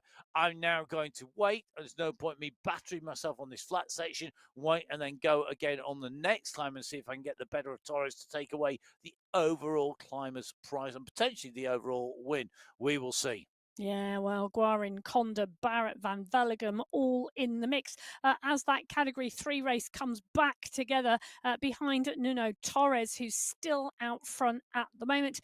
Category 2, a little bit further back down the slopes, 22.6k. X100 just stretching his legs at the moment. Kaplinski is there, Mel, Gazbeck, Nitko, Bjorkland, Bennett, all in the mix. Look at the dancing shoulders of that Category 2 pack as they climb wide. There's 5-6 riders wide across the road, telling me we always talk about Category 2. We talked about it in the women's race, actually, just how well matched the racers are in Category 2 and how tight the spread is in terms of ability and what that means for close racing. Well, Category 1 are on the left-hand side of your screen, and that pack is well matched as well today. Look at that, at the 21 kilometre marker, which is about where they are. They are all still in one group, and it is only just starting to stretch. while Ollie Jones is on the front of that Category 1 pack. Jan Kaplinski is in the middle of this Category 2 pack. And, it's a big head of the group. You can see the stretch down the road and the tail on the top right-hand corner of your screen at the moment. You can see that tail of Category 2 riders down the mountainside. Kaplinski with Graves, Alanjong et al. Concaen is in the mix as well. So is Bjorkland, Burtcaen. There is Concaen on your screen at the moment. You can see a steady look on his face there as he just gets out the saddle to push a little bit deeper to make sure he stays where he wants to in that group. But this is the leading group in the Category 2 race, and they are continuing to climb strongly up the Medlin climb.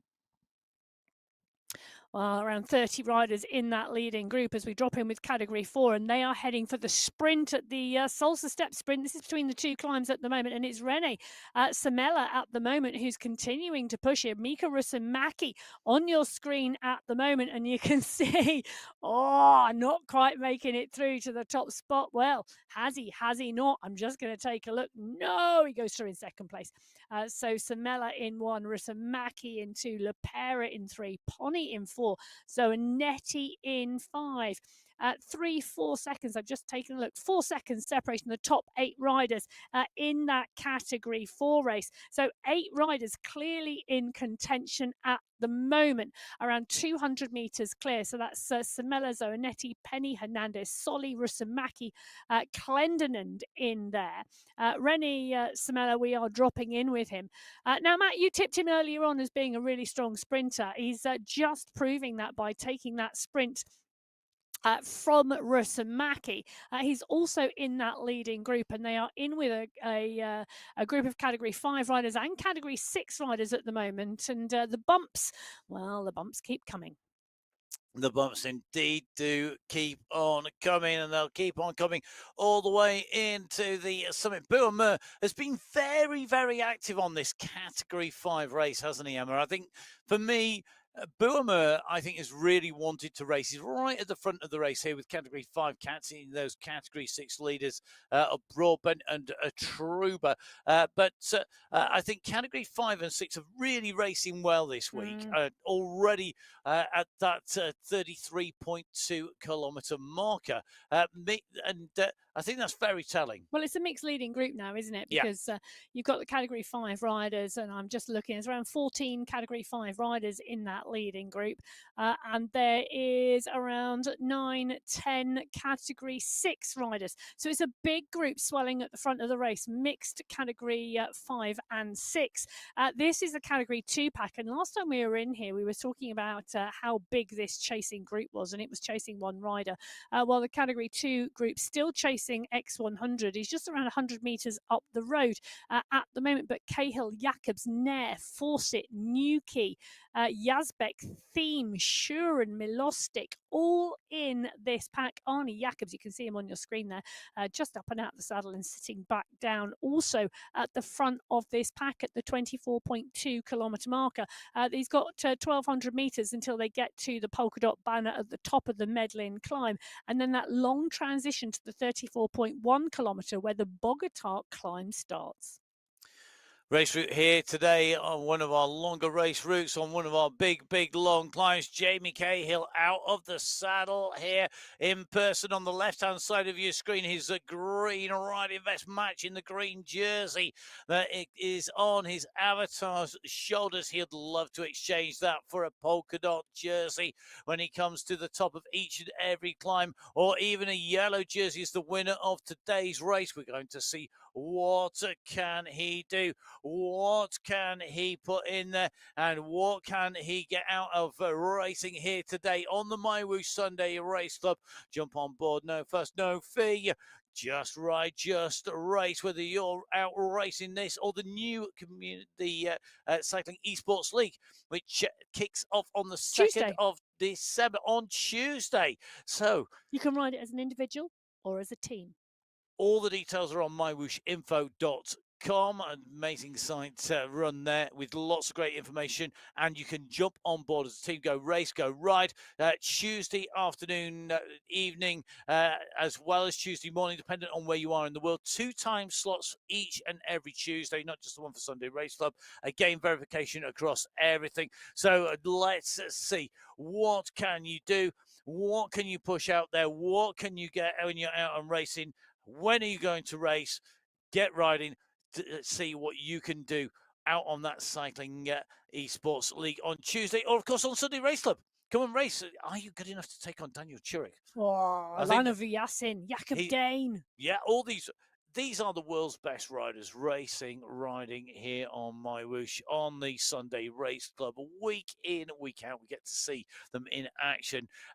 It's amazing to see. I mean, we were mentioned earlier, over 400 riders on the men's race, over 200 riders in the women's race this week, and that community continuing to grow. We're in with Michael Vink. Good to see him in person. The skyscrapers in the background. I understand he's moved. So I understand that the rider from New Zealand, who was living in Spain, is now living in Dubai. Well, Michael Vink right on the front of the pack in the Category 1 race. 19 riders now in that leading group.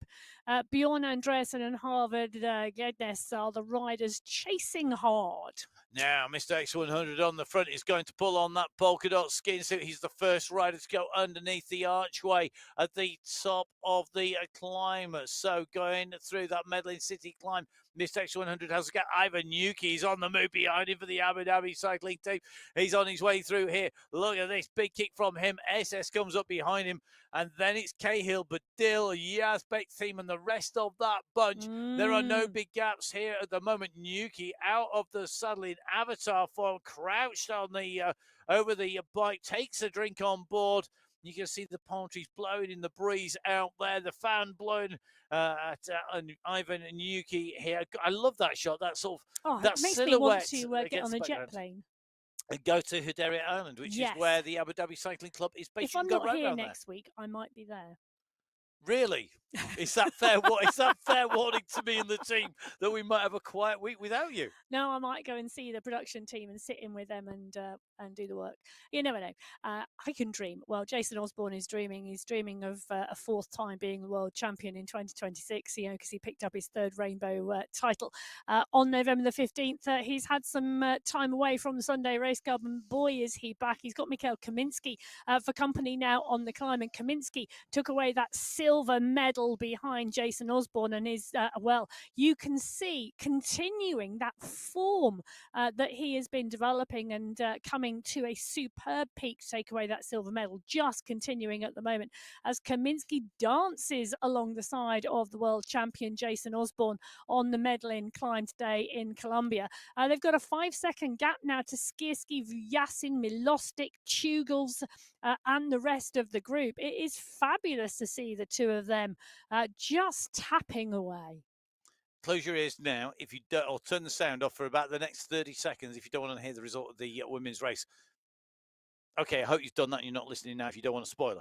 But the 2 riders clear here. We're seeing very similar thing to what happened in the women's race in terms of the women's world champion leading. 2nd place went to the silver medalist. 3rd place went to the bronze medalist. We're seeing a similar kind of race unfolding here because it is so brutal. It is so hard. Well, we are, but interesting to see Paweł Skierski on your screen. You can see him up and out the saddle there, pushing on and closing it down. Michael Knudsen closing on his wheel as well, and definitely marking the rider. They are passing Category 2 riders, and some really good Category 2 riders on this climb. Bruce Bird's not very far up the road, and Jason Osborne is just 3 seconds off of his wheel.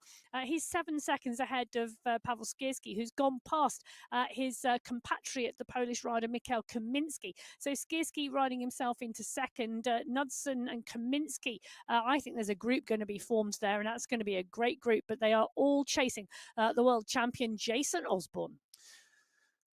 I came into the start of today's show and I thought, am I going to say what I'm thinking? And that is that Jason Osborne's going to attack at about the 20-kilometre marker and then solo to victory for the other 34.8k. I thought it when I came into the studio. and looked again at the notes. I thought it yesterday and dismissed it. The more time goes by, the more it's kind of looking that direction. He's got the ability to do it, I think, because he is just at the moment. He's on great form. He's so strong. He's got the nutrition down. He's Well, got the I also think timing dialed. the And he's rest had and the the rest. holiday will have done Yeah, him really well. 100%. So Jason Osborne leads through category 1 to that point at the 39-minute marker. X100 led through category 2. Nuno Torres led through category 3. Antiponi led through category 4. Tavi Matilla led through category 5. And Andre Gavescu led through category 6 on the Medlin climb. Now, the category 1 race at the 25.8 kilometre marker, Jason Osborne still clear, but being towed back in slightly. Knudsen, Skierski, Kaminsky, Tugels are all trying to bring him back, and the gap really now starting to come down. There at the 26 kilometre marker, right at the front of the race, the category 5 and 6 leading group are at the 37.4 kilometre marker. That gives you an indication of the difference. It's over 10 kilometres between the category 1 race and the category 5 and 6 race, who started first. And you can see the differential in time: 40 minutes of racing for category 1, 65 minutes of racing for category 5, which means 70 minutes of racing for category 6. Buama, Rudolph Bertrand leading the group, but it's one big group because, well, it's got 13 category 5 riders in it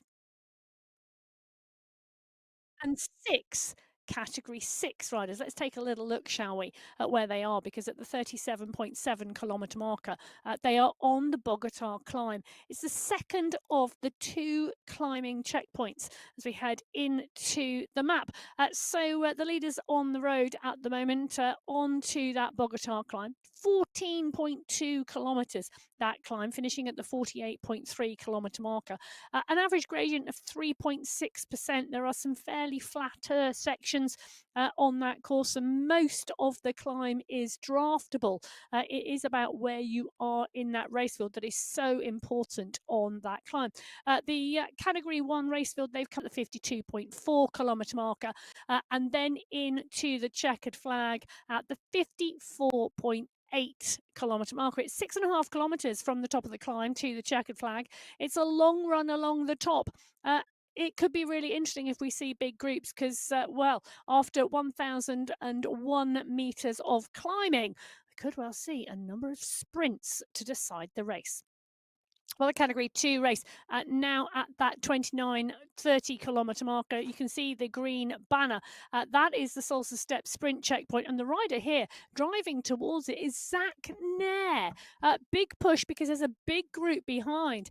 Still over 30 riders in that leading group in category 2, but Nair just dangling off the front to pick up the points in that sprint checkpoint competition. So Nair goes through and picks up 5 points. Berlin goes through to pick up 4. Pinto in 3. Becker takes 2. And Halen takes 1 point. That pack, I'm going to confirm you numbers because they've all just gone through.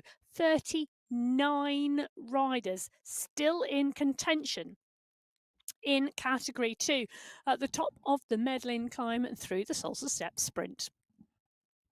Well, big push coming now at the 28.4 kilometre marker, and it's a really big drive. Knudsen is absolutely leading it because I'm just looking for Jason Osborne. Jason Osborne is back in the pack. He's in the polka dot skin seat. That's why it was hard to spot. But Knudsen, Osborne, Vujasin, Tugel, Skierski, Kaminsky. It's a leading group of 6 riders now in the category 1 race. Only around 100 metres ahead of Panitza, Milostic, Safrazadi, Vink, Pedersen, Turek, and Dane. Now, Jakob Dane to me is one of the riders newer to the Sunday Race Club. He's doing a fabulous job, really getting to grips with the Sunday Race Club and making his mark felt. It's very much about, for me, here, the riders being smart here. Keep the pressure on. Keep the gaps opening up. For me, one of the key things about this racing that we see week in, week out, in category 1 particularly, is that they're the best riders in the world. We've got some incredible riders with big engines, with great skills, massive sprint, super smart tactically. And then what we're seeing is we see those riders try different tactics. We see different, because of course it's fitting in with how their training's going, with what's happening else in their world, with how their riding's going. Have they had a good sleep? Has there been a thunderstorm outside the night before and they didn't get so much sleep? All these things will have an impact on the racing, and that's a great thing about sport and racing. And because cycling esports, and because MyWhoosh Sunday Race Club with the best riders in the world, you've got riders who can do time and time again really nail this. I mean, Michael Knudsen, he's had more podiums than anybody else on the Sunday Race Club over time. He's on the attack now. He's coming back into to form in a really big way. You've got Jason Osborne coming up the back of the World Championships. Pavel Skierski coming back in a different way. For him, a disappointing championships. I think he would have liked more, but he's learnt so much. I'm sure he'll be back next young year. rider, really in young. the mix, but yeah. You've got experienced riders, you've got younger riders, you've got new riders. This whole mix is what makes the racing so great. And at the moment now, for me, the riders here have got to think, what do we do? Because none of them will be satisfied to just let Jason Osborne go because he's world champion. Nobody's going to do that. They're all going to kick on. And to some degree, it's going to also be about, Nelson's just gone through the sprint there at the checkpoint. He's got the sprint jersey at the moment, sprint skin suit, taking that checkpoint. It's what do we do? What do we want out of this race? Do we want to just take the skin suit in green for Knudsen? Does he want to be up there battling? Is this how you make life hard for Jason Osborne et al? Well, Michael Knudsen is on Jason Osborne's team. They are boss moves only, and sometimes Doesn't I mean wonder you still who don't the want to win. boss is. Though Jason Osborne has been seen out with a jersey that says "boss" on the back. Well, I think quite rightly, as a three-time world champion, 2 in a row, is entitled to have a jersey that says "boss" on the back. I think everybody else has to say "boss in waiting." Well, boss in waiting. Well, Johannes kidding on your screen at the moment in that Category 2 race. About to see the leading group in the Category 1 race come flying by. They're on the transition section at the 30.8 kilometre marker, and Keeling, no slouch himself. He is the Swedish cycling esports champion. One of those championships that is held in person and televised as part and parcel of the Sports Week in Sweden, and really big viewing numbers on TV.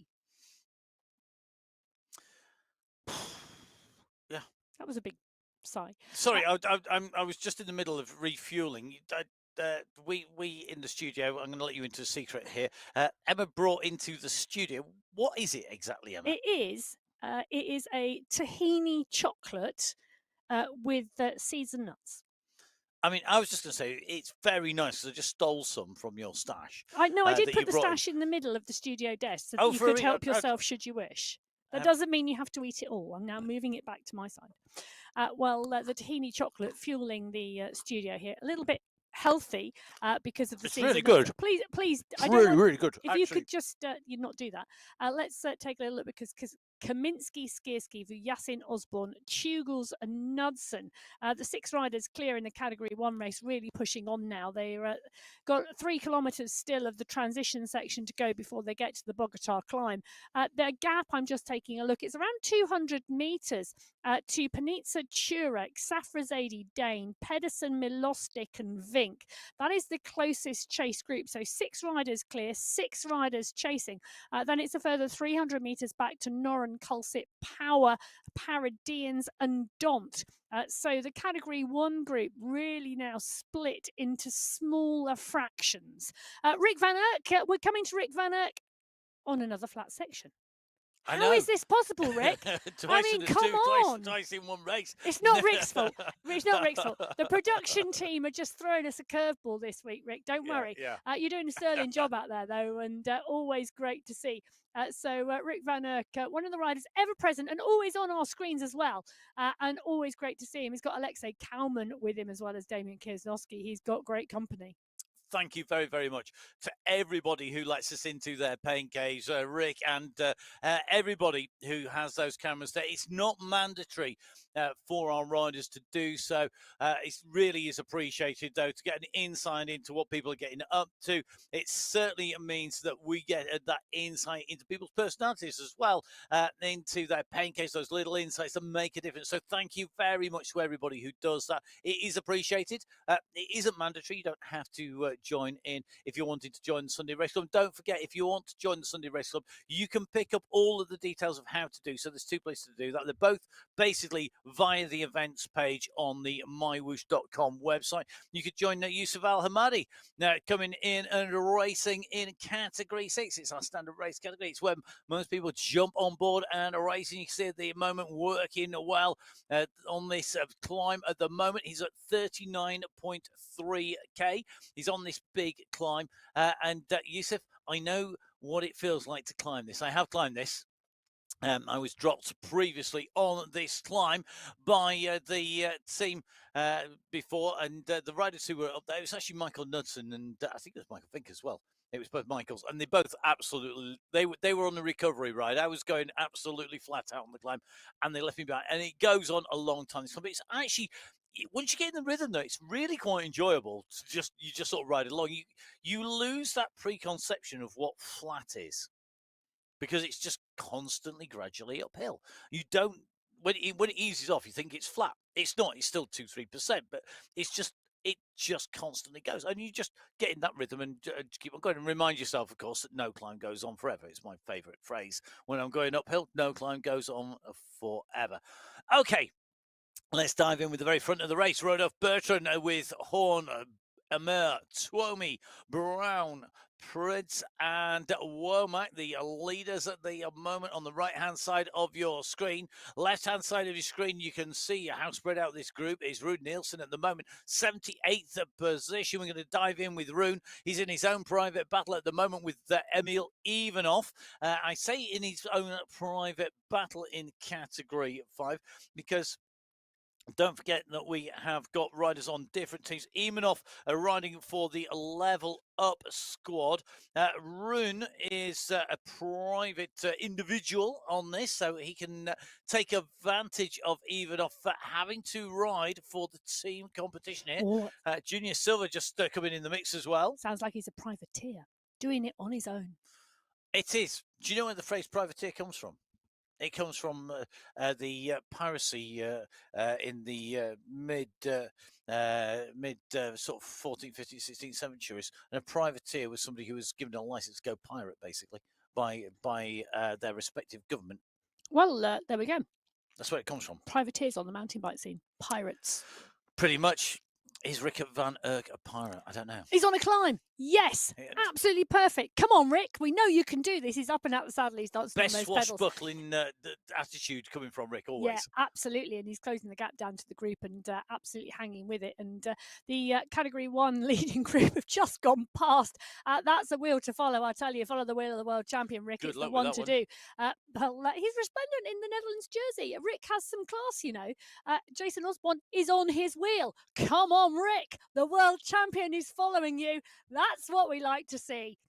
Giving him a toe. Yeah, get on that wheel. Hold on. Throw a bungee cord or lasso him or throw one of the ropes from the yard arm over it. Well, that would actually pull your boat over if you did that. The pack of motoring and from the prow. Knudsen, Vujasin, Kaminsky, Osborne, Tugel, Skierski in the leading group in the Category 1 race. So that is going to be a really interesting race because that looks like it's Boss Moves Only versus Alpha Jaw. What a surprise. Oh, though, Michael Vink. I'm just taking a look. No, Dan Shurek is in the group behind as well. So it's all going to be about the third rider and what the distance and gaps are. So that team competition in Category 1 is going to be really, really close as well. Vujasin and Kaminsky leading the charge for the Alpha Jaw squad. Knudsen and Osborne leading the charge for Boss Moves Only.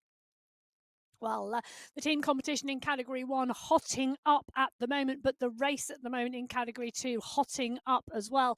They're coming up to the 37-kilometre mark. There's still 11 kilometres of climbing on the Bogota climb to go. Yeah, did I just say that? There's still 11 kilometres of climbing to go on the Bogota climb, but Ospina, Jochems, Khan Kane, Danny's, Mark Santo is in here, Mikhail Shuren, Jan Kaplinsky, Lucas Hayland, Ivan Bennett is in here, Zach Nair. It's in the green skin suit holding the points in that competition. X100 holds the points in the climbing competition, so he's in the polka dots.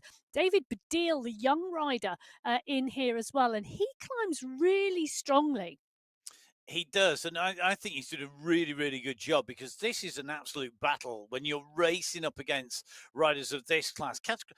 For me, category 2 is basically effectively a professional category. Brilliant to see. Sorry, as he come up and through. Just interesting to see the way that these riders are racing when they're young, up against such experienced riders. Meanwhile, category 3, just to the right-hand side, as category 1 and category 2 continue to push. Category 3 are closing in on the race leader at 40.6 kilometers covered at the moment.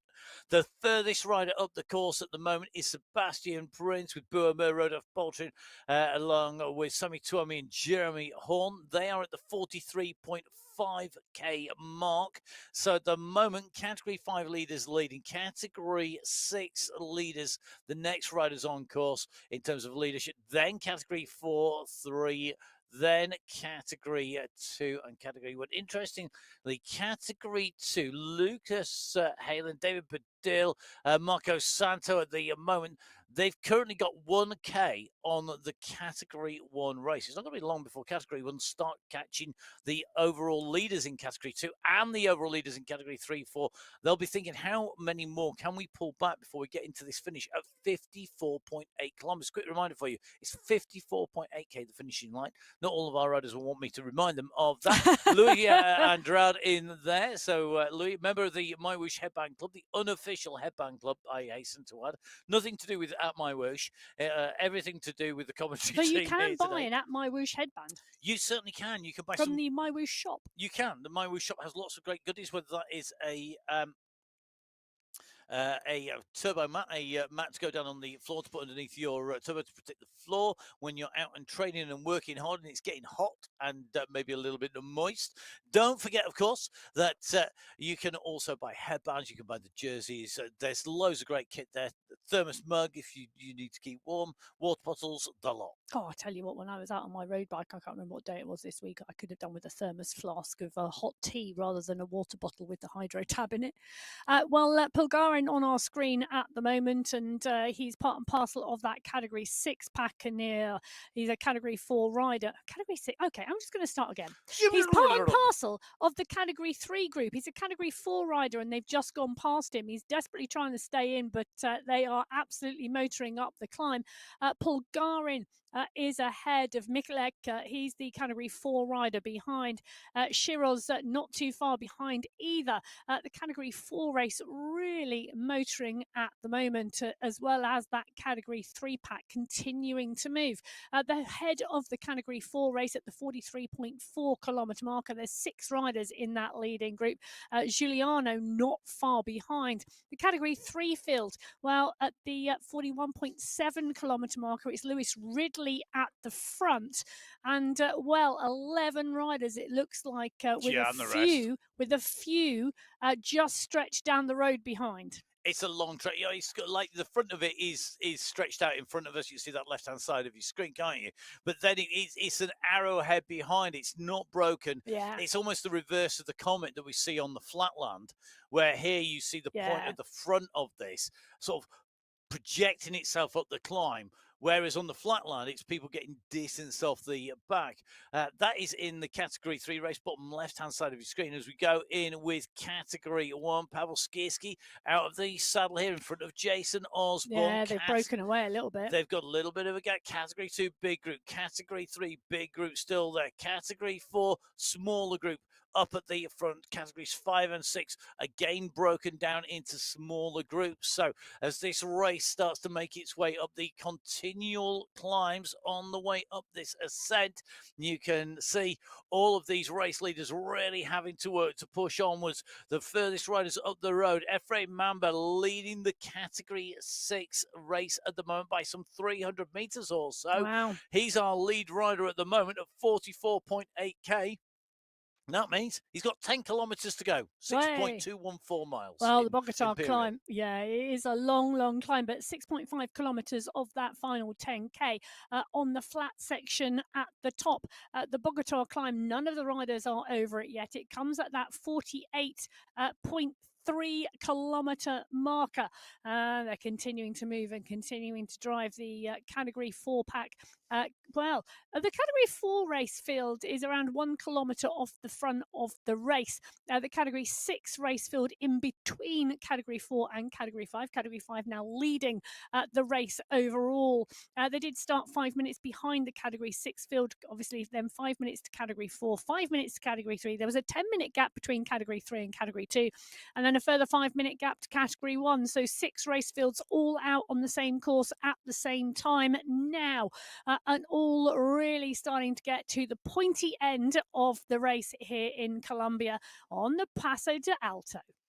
Just checking in with Category 1, top left-hand side of the screen. Osborne and Skierski really now starting to tap out a great rhythm. They've just gone past riders like Olivier Simmons, Pavel Gonda and Phil Graves, class riders in Category 2, and they have just absolutely blasted past. You could see they're just tapping out a phenomenal pace here at the moment, top left-hand side of your screen.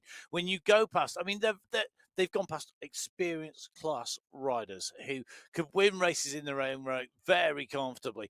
You can see that, look at the speed that they're traveling. I know. They're just motoring here. We're talking 6.6, 6.7, 8 watts per kilo here on the climb. They both showed in that World Championships just, to get to the World Championships, you had to be absolute class. Yeah. To then come and be able to perform on that stage in amongst your peers really showed that you have got you are one of the best in the world. And now we've seen yet again on the Sunday Race Club, world-class riders giving us a real world-class masterclass on how to go up this descent. Yeah, and I think, one of the things that Jason Osborne now just coming to the fore behind, in front of Pavel Skierski. I think Pavel Skierski, we talk about him as an under-23 rider, new really to cycling esports, top of the tree cycling esports racing this year, making the transition from mountain biking into here, really coming into some form and showing us that the commitment and dedication pays off. In stage 1 and stage 2 of the World Championships, he did an absolutely phenomenal job and was sitting in second place behind Jason Osborne.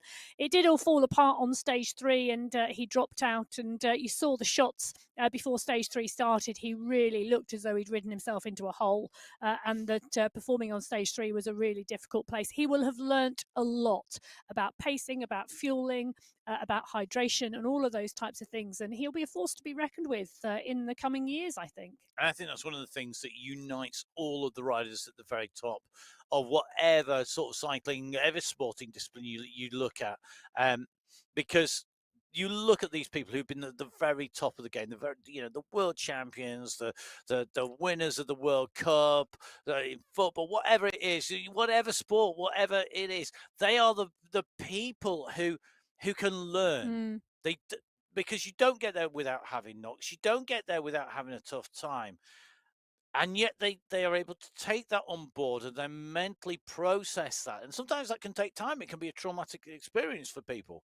But they come out the other side and they use it to their advantage. They learn from that lesson.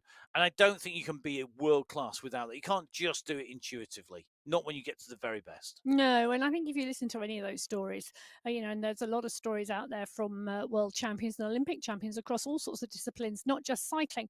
And the stories are absolutely incredible, and they really are one of dedication, commitment, and resilience, as well as learning. Yeah, it can be in your professional world. It can be in your sporting world. Resilience is such a strong thing. Resilience is good when you're out on a cold bike ride. Let's face it.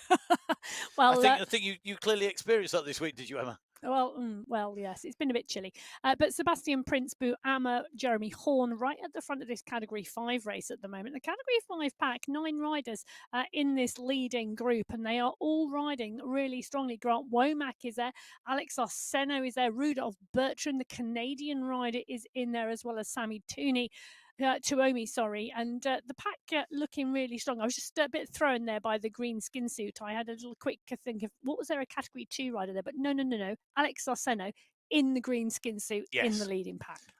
For me, Category 5 are really putting in a ride. They're still 900 metres, which doesn't sound a lot ahead of Category 4 as we come in to the top of the climb. We're heading in towards the checkpoint that comes at the 48.3 kilometre mark. It's only 1,000 metres, and to be fair, this bit goes by very, very quickly after you've climbed that entire way up. You come into Bogota and you come into these streets after kilometre after kilometre of climbing.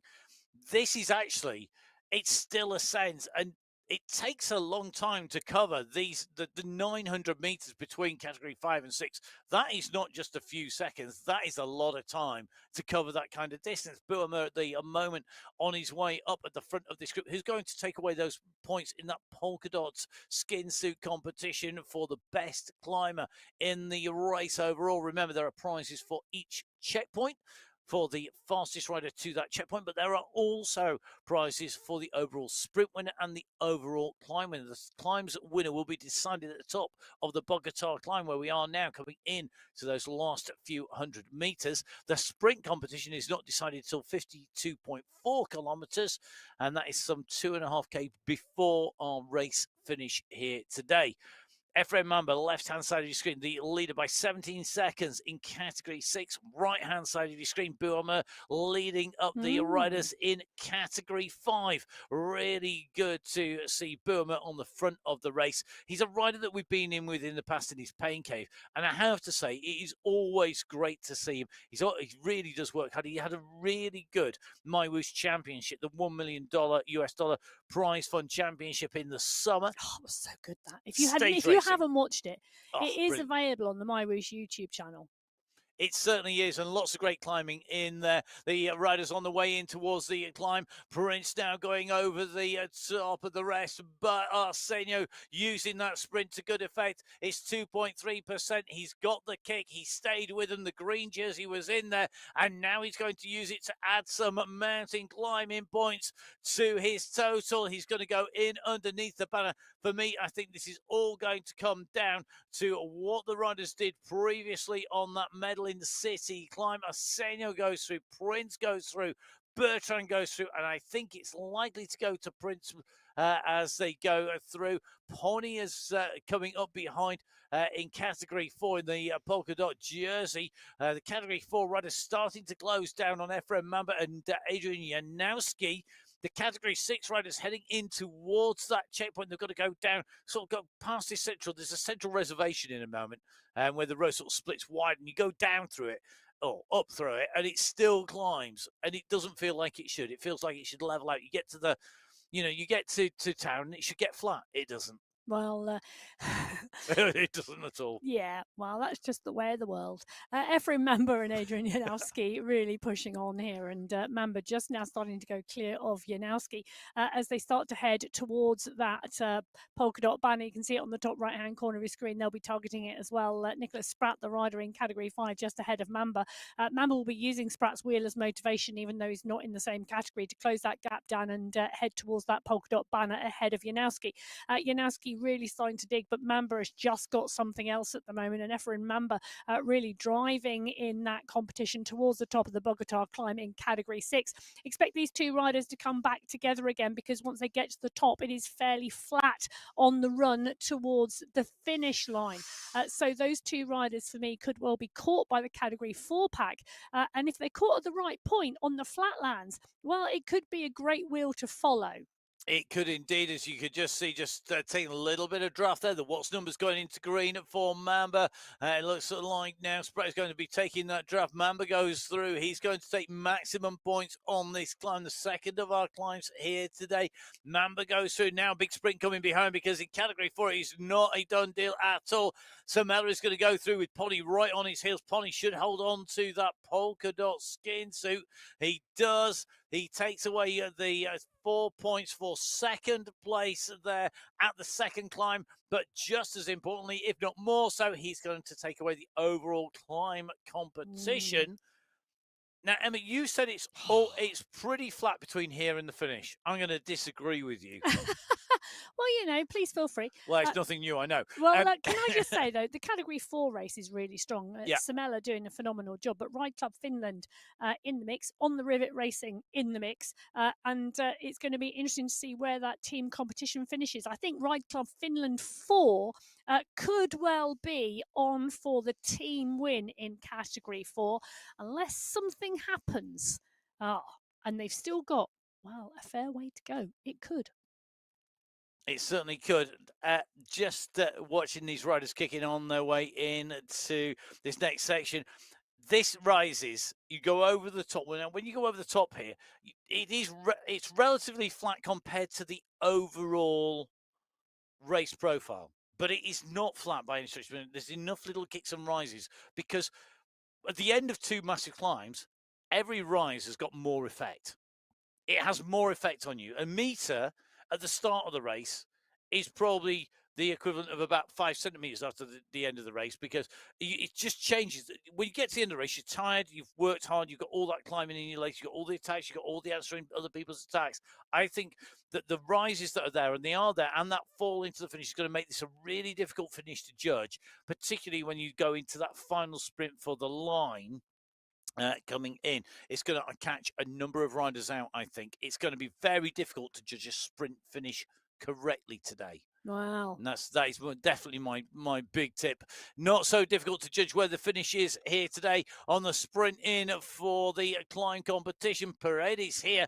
He's opened up a gap. What a kick. Yeah, absolutely great. Pablo Paredes really pushing on Nuno Torres in the polka dot skin suit. Previously finished in the top at the top of the Medellin climb. He's not going to finish at the top of the Bogota climb. That's Paredes' job.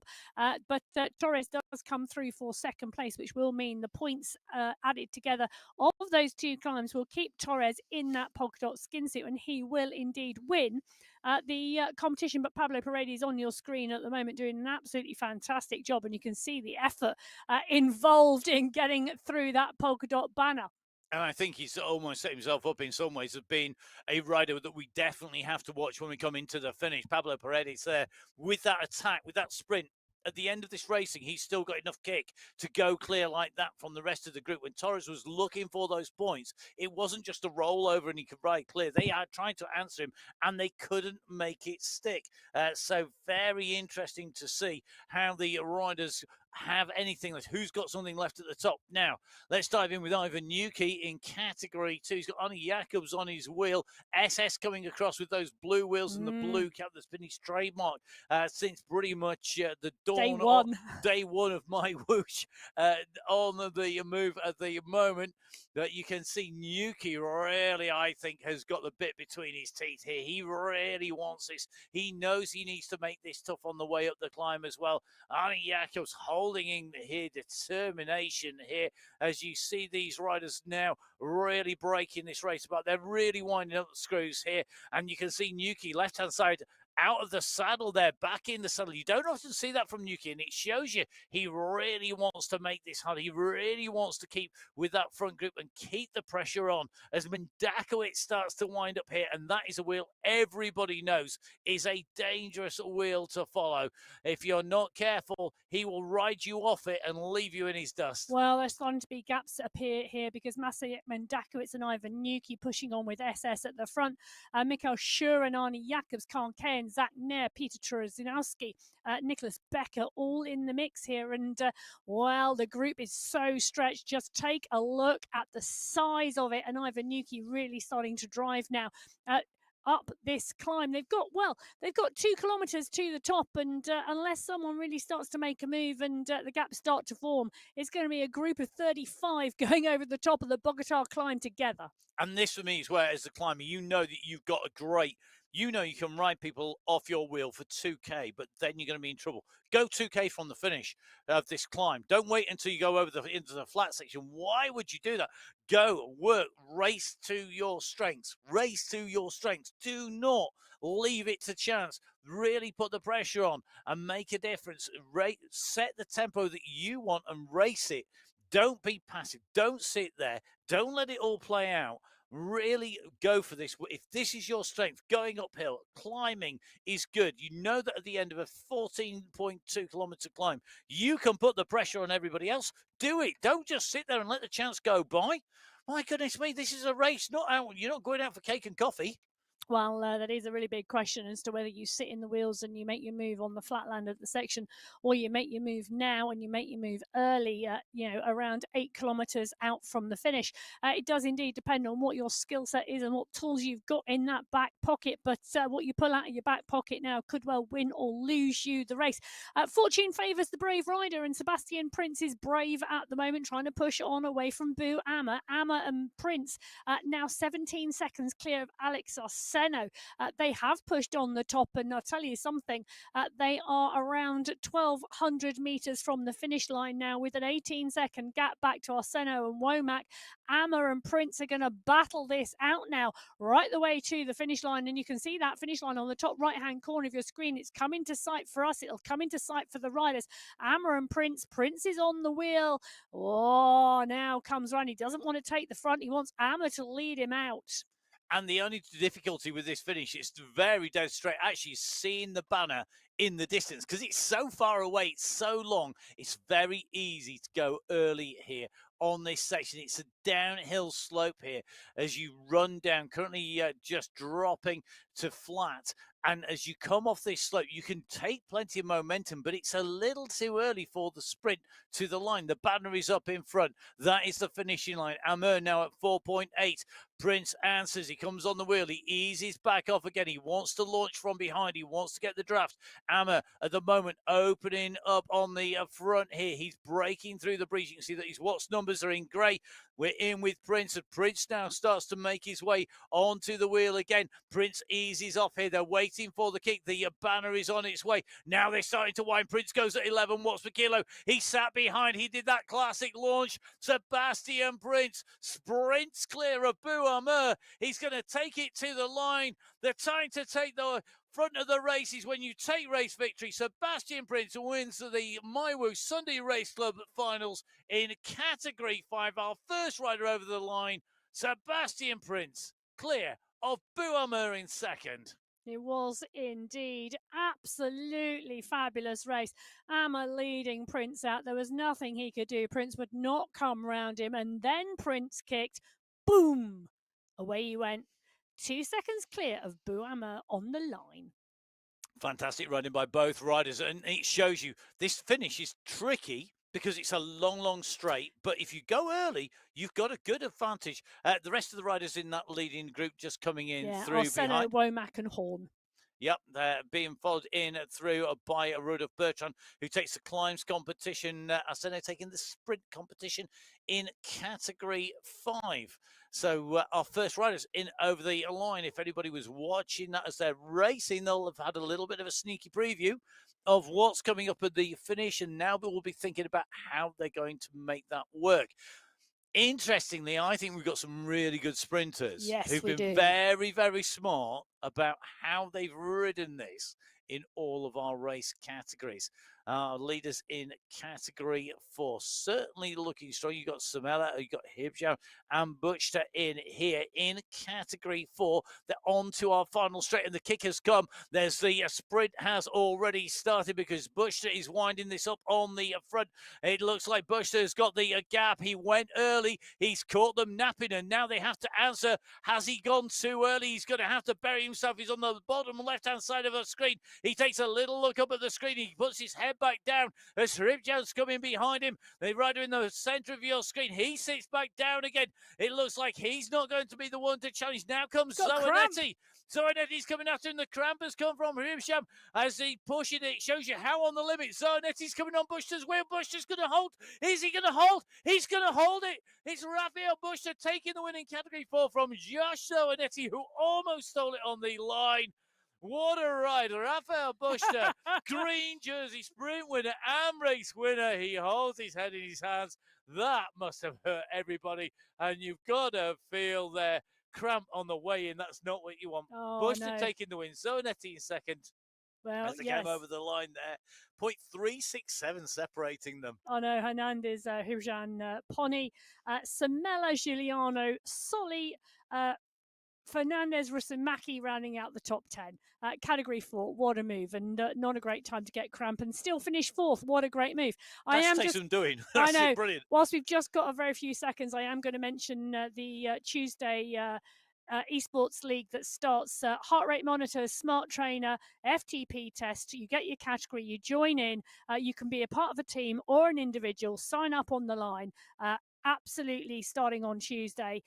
Something for the community. Just show up and join in. All the details on mywhooshinfo.com. That's www.mywhooshinfo.com. MyWhoosh.com. Next riders on the way in to the finishing line here with Lewis Ridley, not wanting to leave it to chance here.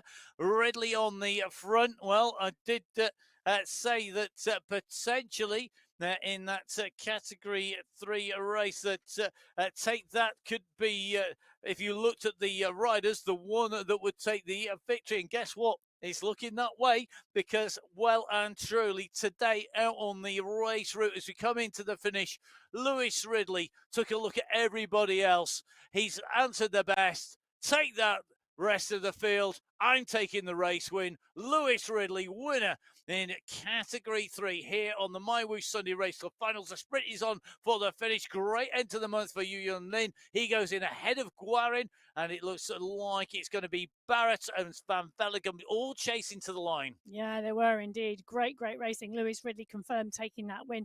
Zhu Yu Lin taking second. Wang Guarin taking third. Travis Barrett coming through for fourth. And Stan Van Veligum for fifth. So we have got race winners in categories 6, 5, and 4 and 3 in Teams over too. the line. And we now have some team results. So we're going to bring you these team results as the riders continue on the way over through, because our nearest riders to the finish at the moment, 51k covered. Category 6 team winners, first of all. Category 16 winners are BMC6. Congratulations to Pedro Truba, Mikhail Kapers, and Gregos Kacek coming in through. Category 5 race winners.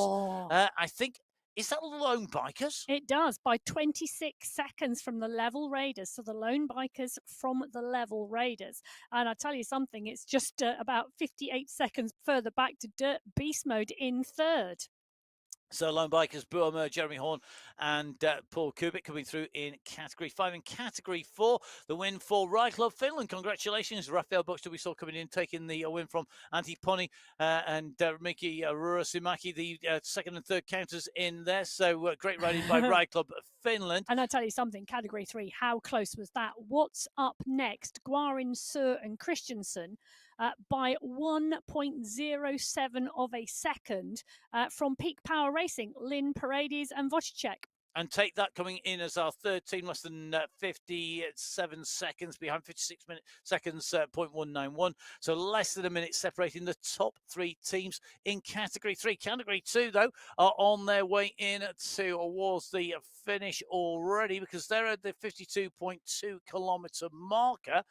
They've got a left turn, then a tight right and left around the lake, and then it's a run for the finishing line as they go through the final sprint, though, going to Zach Nair, who I suspect may well go for a long one with Maciej Mindakowicz here, as this Category 2 continue to push on. The Category 1 leaders, Skierski and Osborne at 51.9k, so about 700 metres behind at the moment.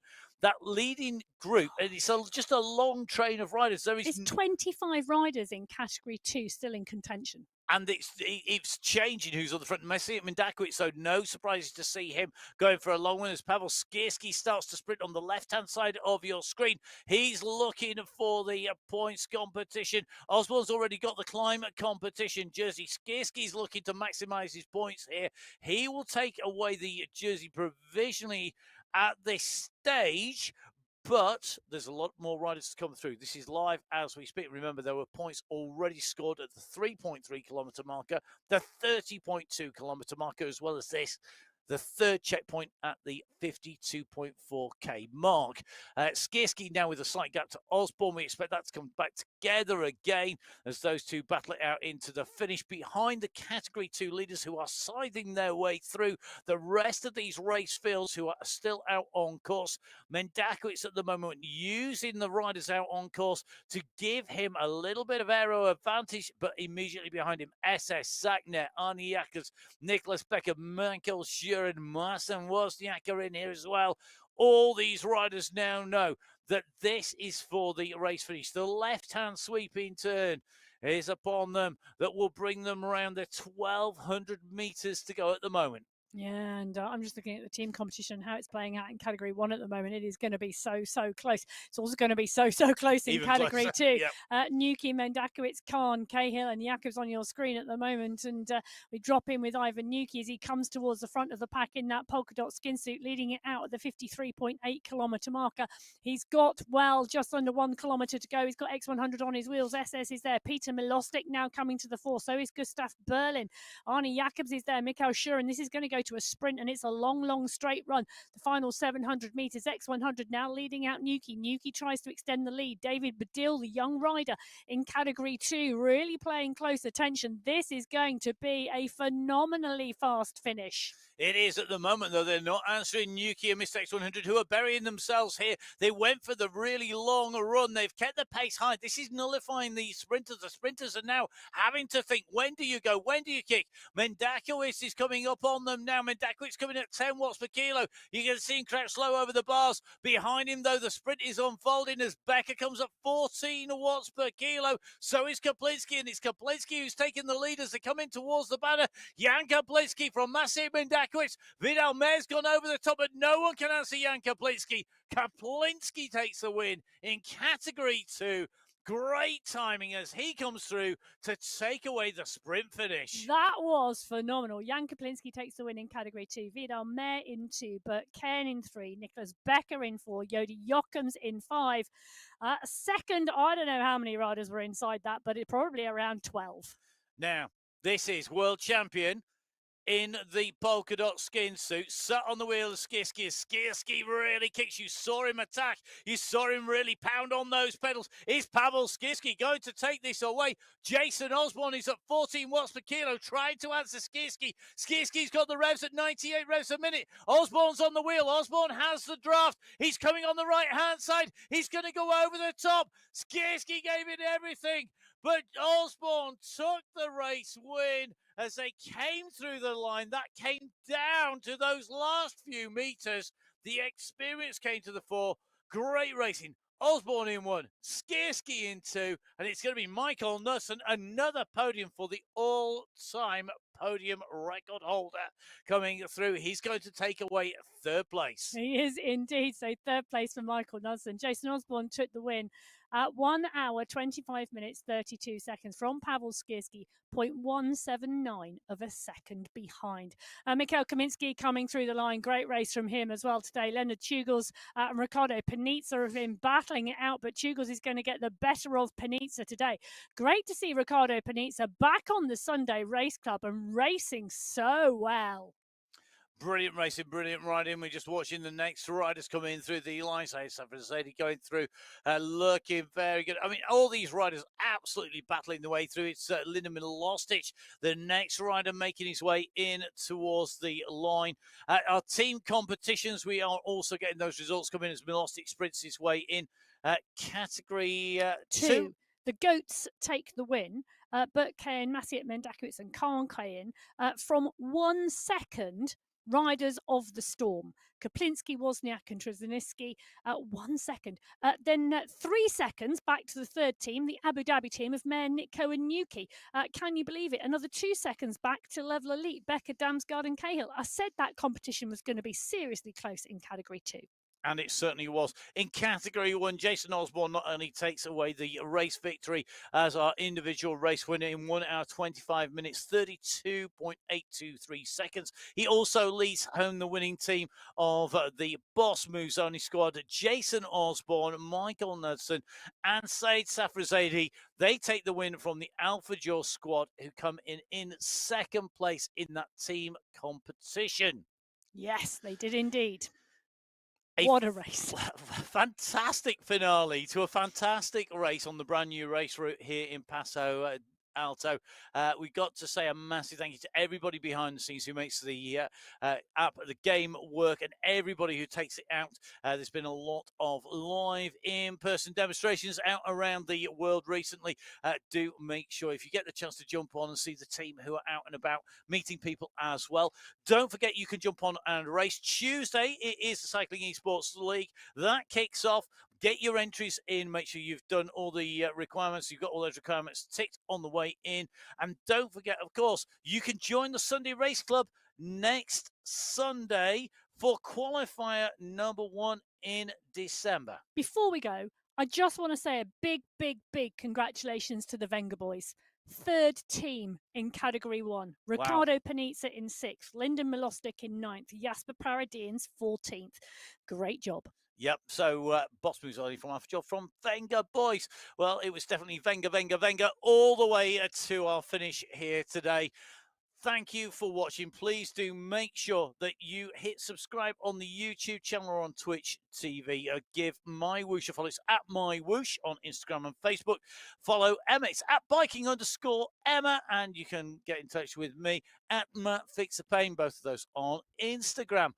Don't forget, of course, download the app on iOS, on Android, or on Windows. Jump on board one of the live training sessions. The My Bunch Rides, one of the races that take place each and every day on MyWhoosh. We want to see you on there and riding. You never know, you might catch up with us racing or riding as well on MyWhoosh. But from all of the team behind the scenes who make it happen, do an amazing job. From Emma and myself, putting words to the action. Enjoy your riding. Enjoy your racing. We'll see you in December. Until then, Goodbye.